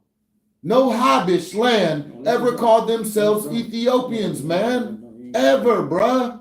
Let them be a fool. So if you believe that, that's what you believe, brother. Holy crap. Keep it with you. Hey, keep it with you and hold it tight. Because you ain't going to waste our time with it. You ain't going to do it, homie. So that's what you believe, brother, man. Hey, squeeze it tight. But the truth will be revealed. It will be revealed. Okay, I respect your opinion, but I'm telling you, the land was like land of Habesha. Brother, that's not even a convo.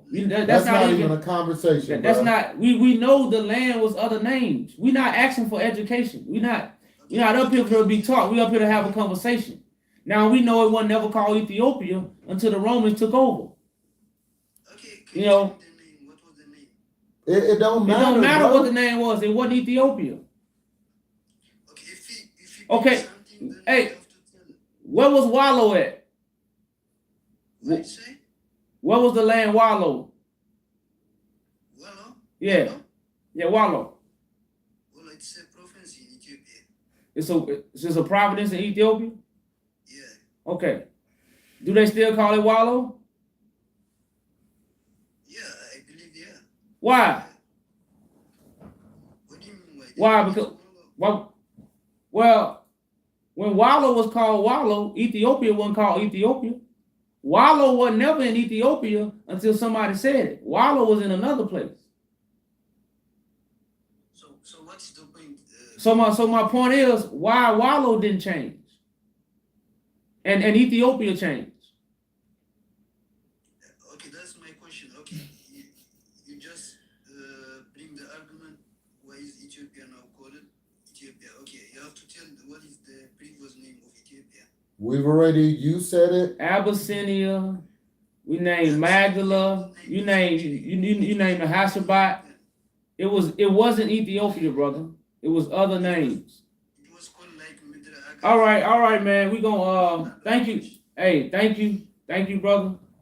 We appreciate the conversation. Yeah, bro. But I think they got somebody else in the queue, so just move them down. We're gonna let one up at a time. Hey, brother, man. Thank you for coming up, man.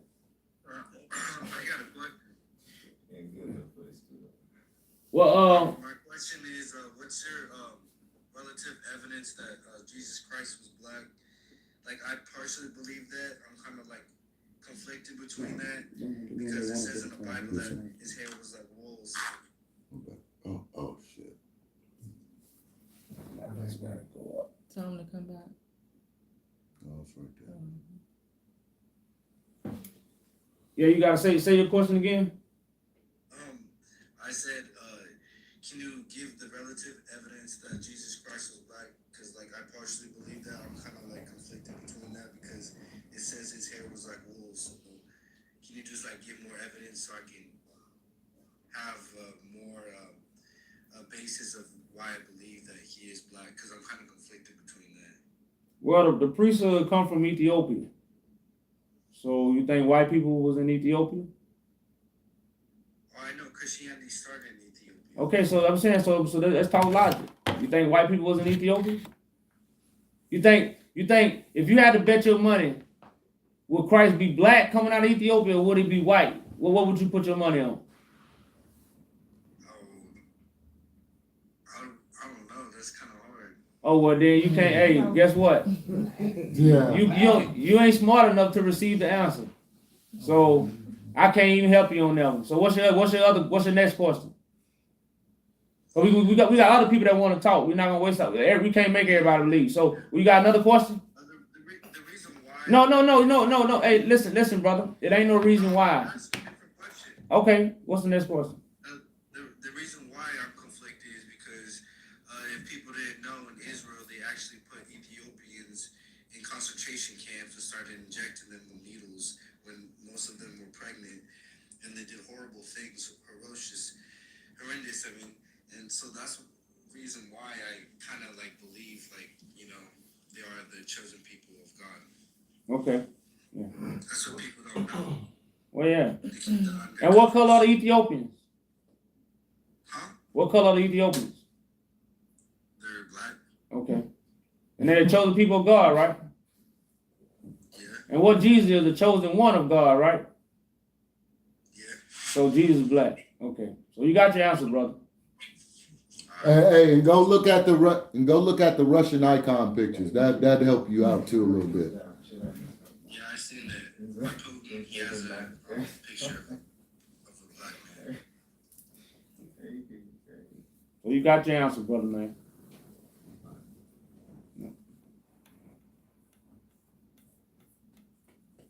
Who that is up there? Keep the other dude down. We go for out there. With the dude microphone on. Yeah. And what's going on, brother, man? Floor yours.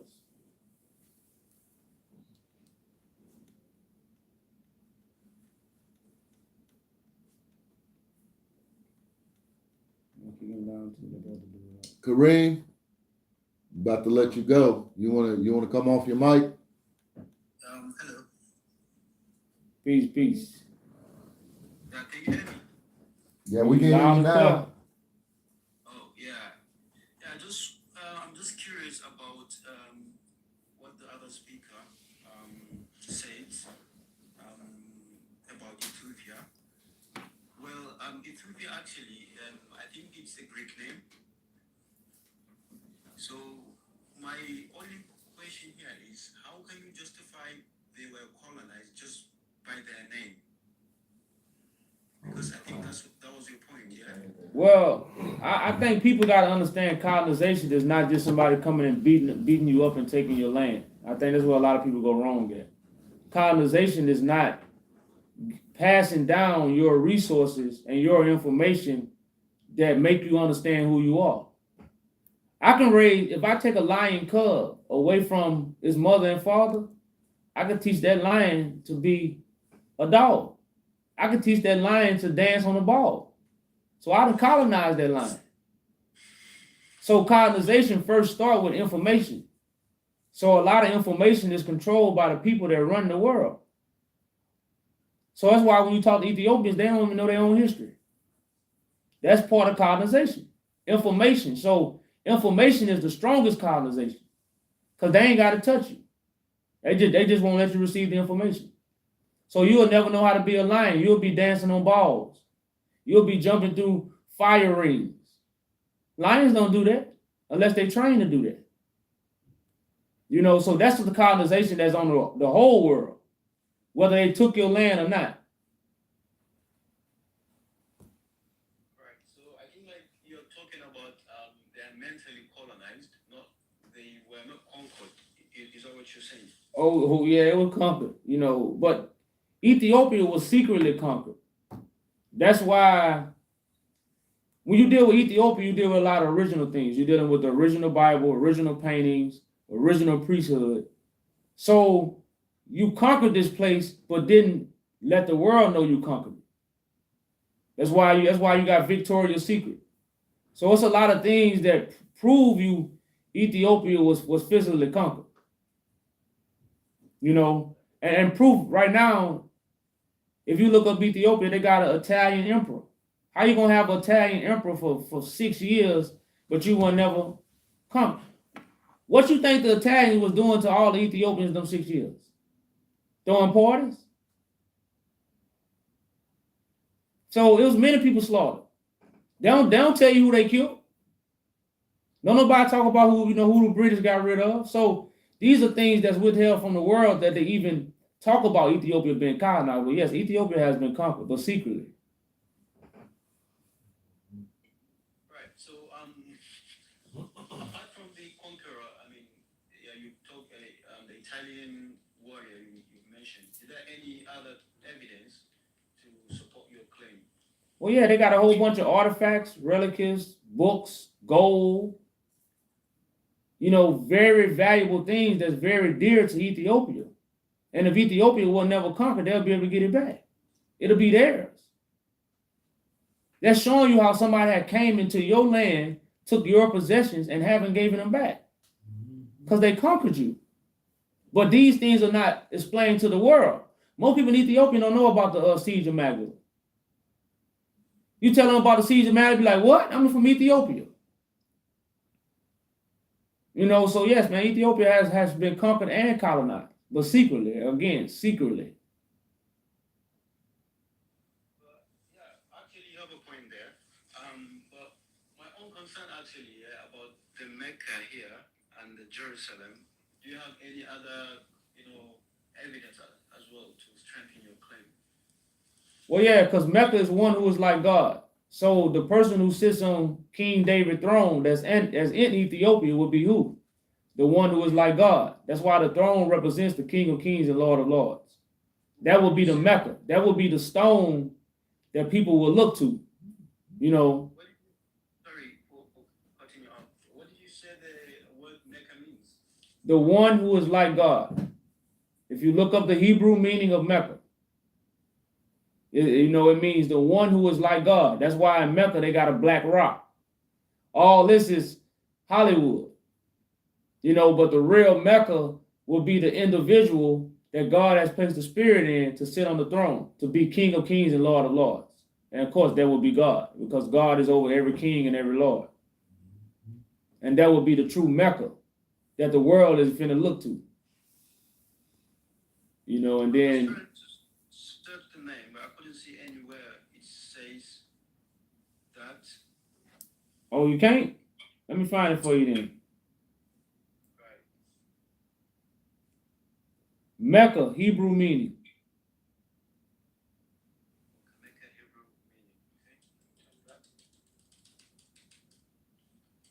meaning. I got a screenshot in my other phone.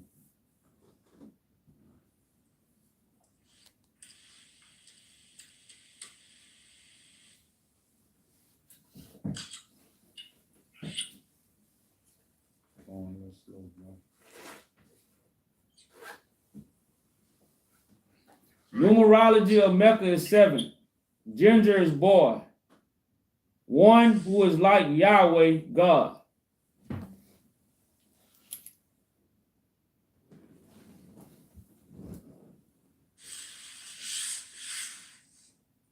Let me even turn the camera. What I've seen here. You see that? I don't know if it's enough light here for you to see it.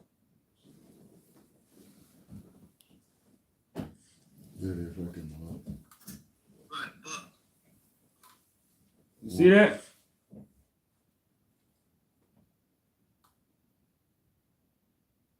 Now, these are things you got to ask yourself. Why we wasn't told this? Why, you know? But you know what I found here actually, yeah, Mecca in Hebrew, it means blood, wound, and slaughter, as you can see here. Say it again. What I found, the word Mecca in Hebrew, it means blow, and it's also otherwise called slaughter or wound. It doesn't say anything about what you say. I'm sorry, brother. We just hold on. Now we Okay, just showed it. Right here. We just hold on, brother. Hold on. We never said that. We just showed it to you on the camera. And we just found out, hold on. Let me finish, brother. Let me finish. And we found out what you also. You lying. You don't see that neither, my lord? No, let's say, well, I guess this saying, if you spell it this way. With the K. Blow, with the KK, Mecca. Wound, right. Yeah, if you spell Mecca, but. Right. If you want to, I'm sorry, brother. One is spell it correctly without no K's. Okay. And once again, you found something that isn't the right actual definition for. Okay. So spell it. No. Hold on. Don't spell it MEKK. Spell it correctly, bro. MECC, just like you're supposed to spell it. And stop giving us a hold on, brother. Hold on, relax, brother. Let me finish, Kareem. Stop trying to give us a definition and showing us incorrect spelling. Okay? Once again, spell it correctly, brother, and then you'll get the correct definition. Hold on, brother, man. Let me read another definition in Arabic. This might be a little bit better for you. It says, meaning spiritual center of Islam. Islam means submit to the will of God. Who is like God? Mecca is a girl's given name of Arabic origin. The name is a Seminized, I can't say it, with members of the Muslim community, for Mecca is the spiritual center and the cradle of Islam. Now, I just told you the throne is the King of Kings, right? The cradle. I say the throne, the Mecca is dealing with the King of Kings, which is the throne that you will have to come what? Submit to. This is the rock that you will come to practice Islam, which is submission to the will of God.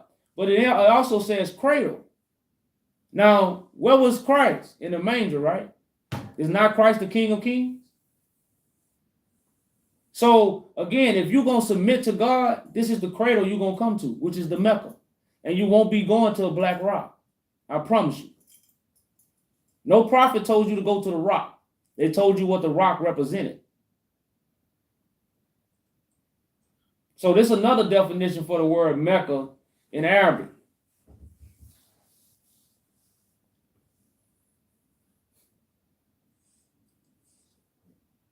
Because what I can see here actually, yeah, the word has so many meanings. So what do you just try to choose this word that suits your narrative? Well, no, I wouldn't. You asked me why I got the title up there, and I gave you a scenario of why I connected to Ethiopia. Now, you don't have to believe it. I just gave you the food. If you don't believe it, you say, now what's your next question? Because I didn't ask you. Can I say something, yeah? Do you agree the word has so many meanings in Arabic and Hebrew as well? No. It got one, like, show me a different meaning in Hebrew, and I agree with you. I've just showed you. No, brother. No, you didn't show me Mecca. Right, you showed us. Hold on, brother. Hold on, brother. You showed us something. Once again, you didn't spell it correctly. And now you're trying to do exactly what you said we're doing. Trying to fit it into your narrative. Once again, bro, we gave you two. Hold on, bro. We showed it to you on our phone on here live. And you said you had a problem even pulling it up. Right now, you being really how you say that word? Disingenuous. Right, thank you. And you know it. Oh, you know how to say it too, huh? So once again, bro, we understand that your definitions is not going to be sufficient to what we actually explaining. Okay. Once again, what do you want us to agree upon? That there's different definitions when it comes to Mecca? No, we don't agree upon that.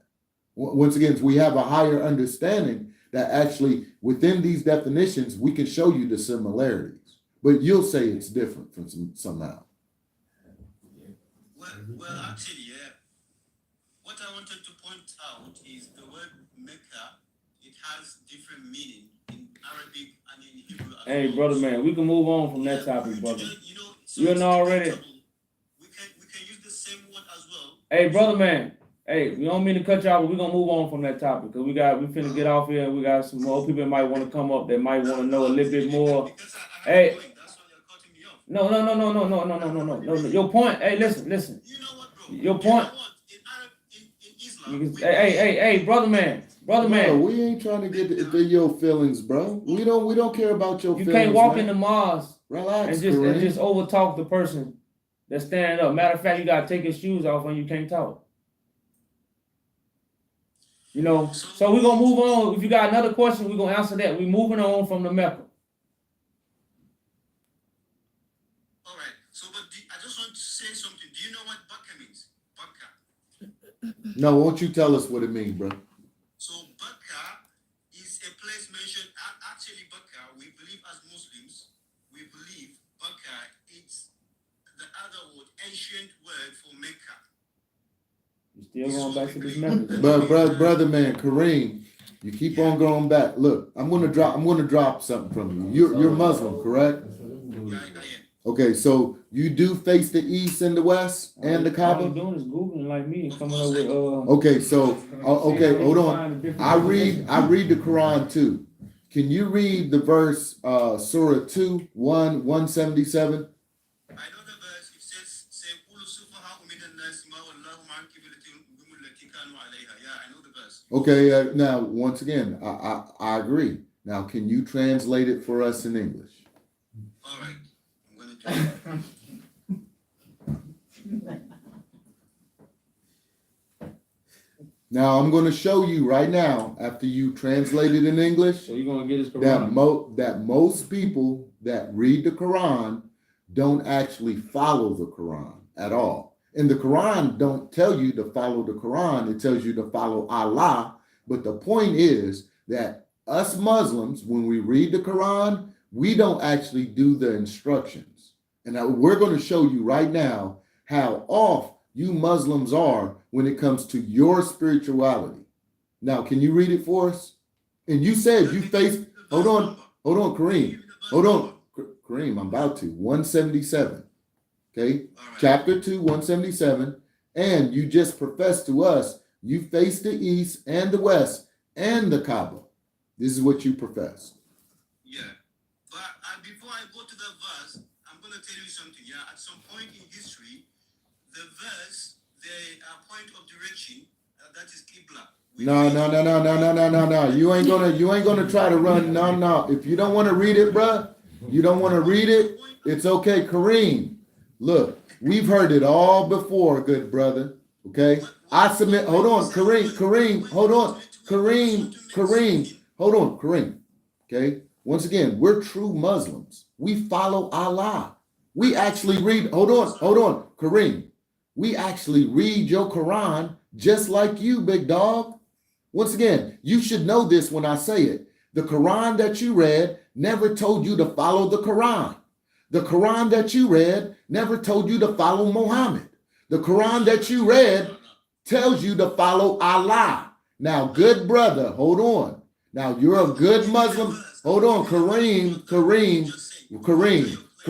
relax. Now, you're a Muslim, brother. Okay, you're supposed to be in decency and order, and you're not showing no decency. Now read the verse. Stop trying to go around it because you don't want to read it. Okay, now read the verse, bro. I'm going exactly to the verse. Just give me the verse number. I said 177 for the third time, bro. All right, chapter 2, 177, yeah?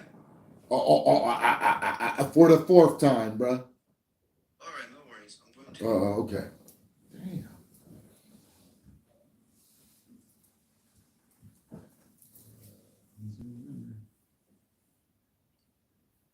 All right, it says, righteousness does not consist in turning your faces towards the east or towards the west. True righteousness consists in believing in Allah and the last day, the angels, the book, and the prophet, and in giving away one's property in love of him to one's kinsmen, the orphans, the poor, and the warfarer. So what's your point? The point is, if you listen, because I'm a Muslim, and we said that Muslims, when they read the Quran, they don't actually take the instructions. Y'all don't actually do what the Quran tells you to do. Once again, it's unrighteous to face the east and the west. But you say, I face the east and the west, bro. So you do unrighteous acts. It says to believe in who? Allah and the angels and the prophets and the books in the end of the day. But you Muslims say who? Muhammad is the last prophet. See, you don't follow the Quran, bro. You don't even believe in the thing. Hold on, Kareem. I knew this is what you was going to do, bro. Bro, hold on. No, you're not relaxed. I'm not finished. I'm not finished, bro. I'm not finished. Bro, I'm not finished. I know this. I know. Get your panties on fire, don't it? That right now, a Muslim brother is telling you out of your beloved Quran, out of my beloved Quran, that we don't follow the Quran. It stinks, right? Once again, I didn't do it to you. It was your beloved rabbis and teachers in your own vain imaginations when you read it. And somehow, because you read it so elegantly in Aramaic or whatever language you repeated it in, like y'all know this stuff like that, right? But y'all don't even hold on. Y'all don't even know the understanding of it. Once again, I'm going to slow it, talk it to you. It's unrighteous to face the east and the west. That means the face in any direction is goddamn unholy. But when you read the Quran, it said face Jerusalem, right? Mecca. Once again, I'm going to show you who he is. No. Hold on. No. Hold on. I'm not convincing you. Hold on. Relax. Hold on, brother. Hold on. I'm not here to convince you, bro. Well, once again, not here to convince you, bro. Okay, hold on. I'm almost done. Kareem, stop. Come on, man. Okay, you all over the place right now. You read that scripture and it's going to make you drive you crazy. Come on. It said it's unrighteous. Hold on, Kareem, stop. It's unrighteous to face the east, the west, and you were supposed to believe in us and the books in the end of days, bro. Look at this, man.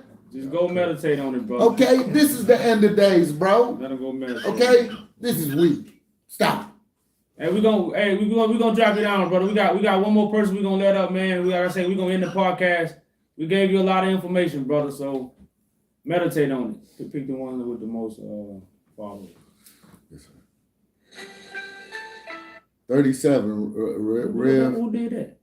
15. What that was? Oh, that's my phone dying, I think. Oh, 501. You said 37,000? 229. No, 1,500 is he won it. 1,500. Michael, you up, brother?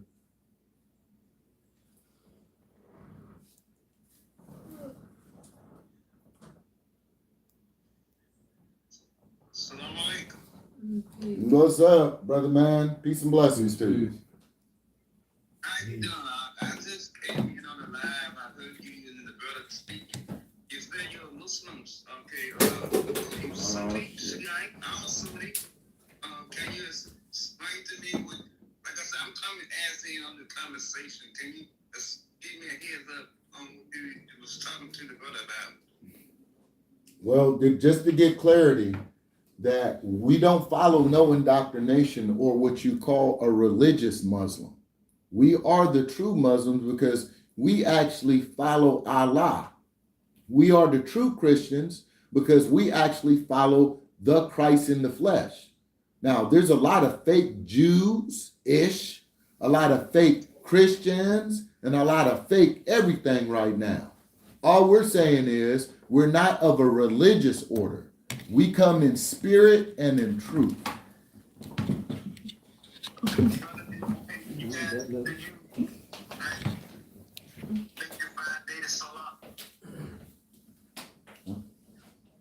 Could you say it one more time, bro? I'm sorry. I have a sticky prayer. Do you guys make your 5-day salah?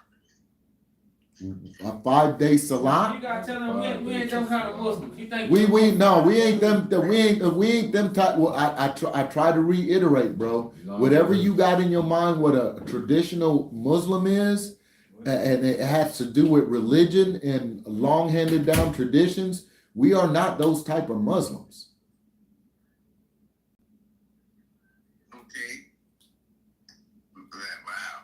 Yeah, that's what's wrong with religions, because y'all, the religions really follow long handed down traditions, and those traditions keep you from the real truth about God.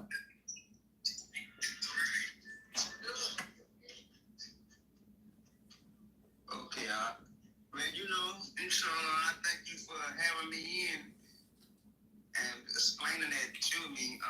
Of course, brother, I disagree with that, but I respect what you're saying, because there are laws and regulations towards the faith that we have to follow. You made a statement to the brother. We don't worship Muhammad, we follow his example. And we only worship Allah God. So if Surah 2:177 says that you believe in Allah, believe in the angels, the books, right? And right. So once again, we prove to you Muslims, our Muslim brothers, that one, Muhammad is not the last prophet. That's one. That would be in your Surah 177. And two, that once again, you don't worship Muhammad or his ways, because Muhammad taught you about who? Allah's ways. Muhammad didn't teach nobody about his goddamn ways. So you understand, Muhammad didn't teach no Muslim about Muhammad's ways. If Muhammad was here in any type of fashion, shape, or form, he would teach what? Allah's ways. Just like Jesus wouldn't teach about Jesus' ways, he would teach you about what? The Father and the Creator's ways. Now, once again, hold on, real quick. Do you know what Muhammad means? It means beloved. Do you know who else? Do you know who else is called beloved? I believe Christ. You're right, King David. Because your Jesus Christ story is just really the King David story. But this is what the Roman papacy came and told the whole world about 2 or 3 weeks ago, right? I know it's brand new to y'all, right? It's the first I heard it like this, No. I have to admit, it's got me stoned. Oh, Michael. Got me curious, want to know more.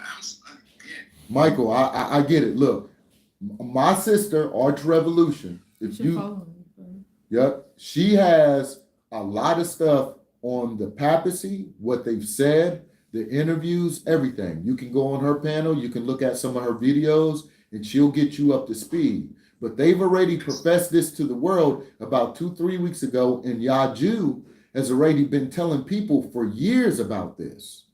And he's been saying that eventually they would come and profess to y'all about these things that he's already been speaking on. Not only that, he has a UCC1 that all nations prepared for him to sign. Did you know that? No, I didn't. And most people don't, brother. Most people don't even know what a UCC1 is.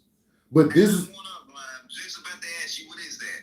That is a uniform code, or you can say universal code. But whatever this is, it has nothing to do with common law, and it hasn't to do with nothing of what we call common people. Now, when it comes to UCC1s, these things are used in higher court systems with governments, okay?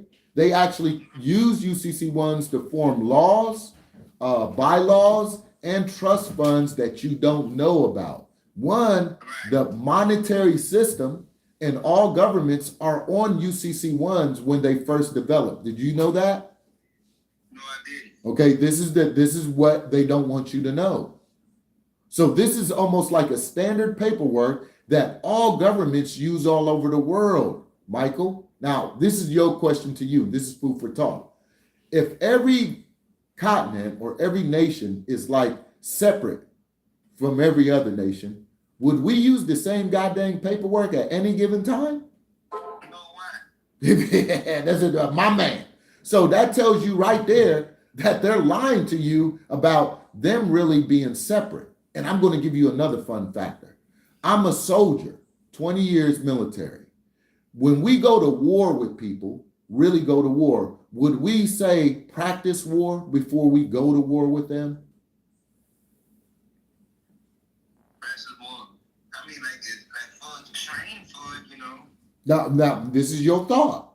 If we're really at war with someone, would we put our soldiers in a training simulation to actually war against each other? Is that something real? No. Nah. I said the same thing 20 years in the military, and we was doing this shit every year. Right. Actually, I was training dudes that we were actually battling. Did you know this? No, really? Oh, yeah, man. I was training them up, bro, to actually come and fight us on the battlefield. And this is what we didn't know about all these wars that was coming out. Now, this is why when you look at, say, the Vietnam War.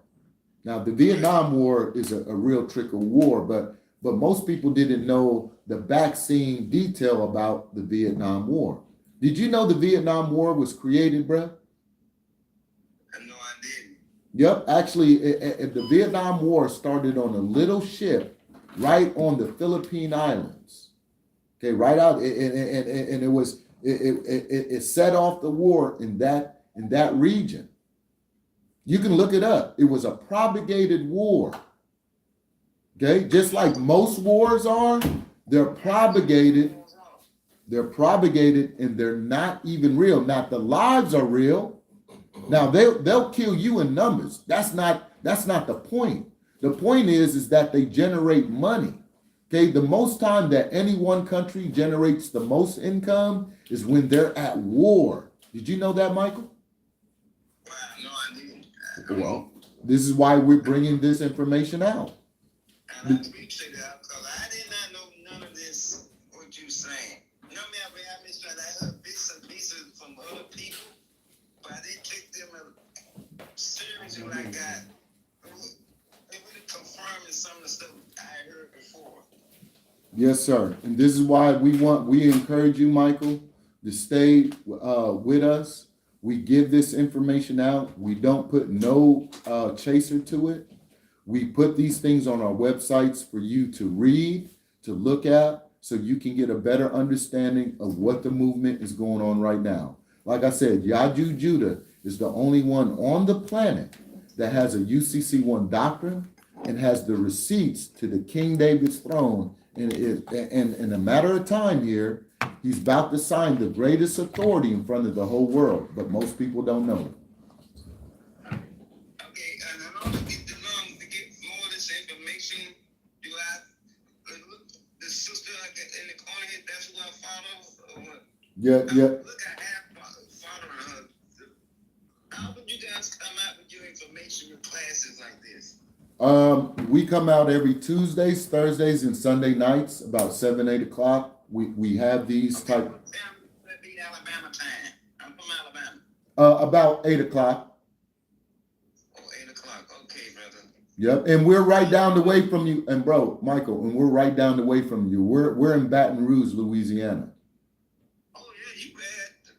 I could put them up, say you right at the door. Yeah, we're in your backyard, brother. Wow, man. Yes, sir. You know, if you believe in like divine intervention, like Oh yeah. This is very divine, and this is your intervention, bro. For me, I wasn't thinking about coming on to the time I heard you guys speaking.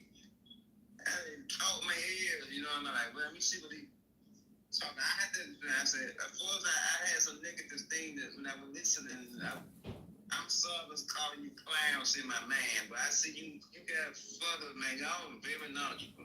And I apologize for even thinking that. Man, Michael, we appreciate your humble, meek spirit, brother. I will encourage you because God is looking for people like you, brother. And we appreciate your conversation and allowing us to bring you this humble message.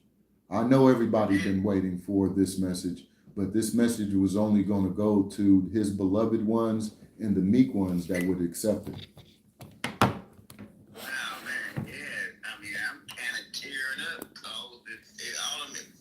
Listen to you, can it feel?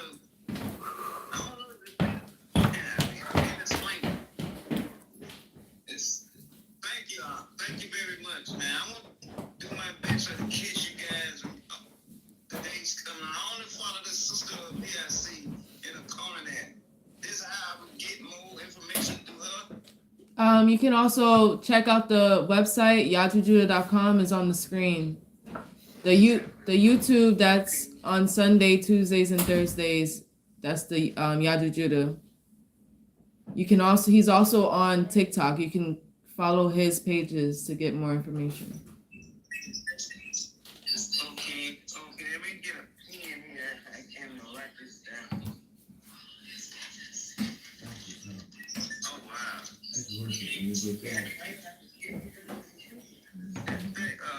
Brothers, I thank y'all so much. Let me write this down. Yeah, thank you for talking to us. Thank you.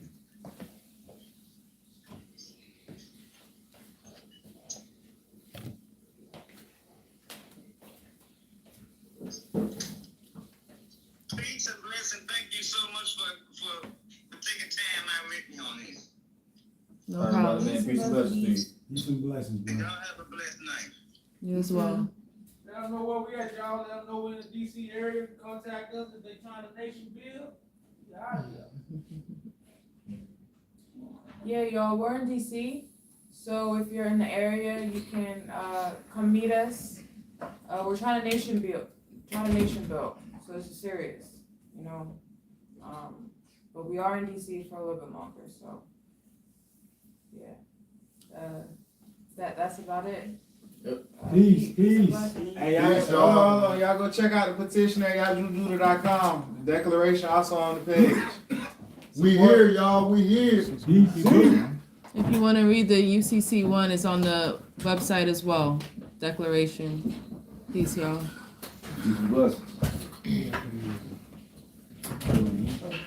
Y'all boys gonna better leave the house at 8 o'clock.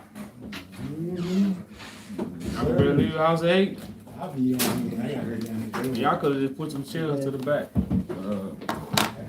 Put them up there. Yo, this shit was a bomb. It was the bomb tonight. Bomb tonight. Bridget, what's up, sis? Wait a minute, come over.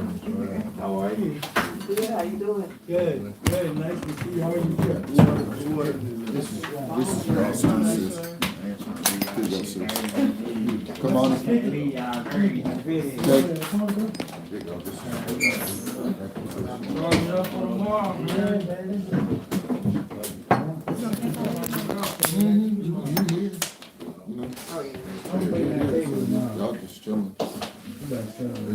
Y'all just chilling. Oh, it's going down.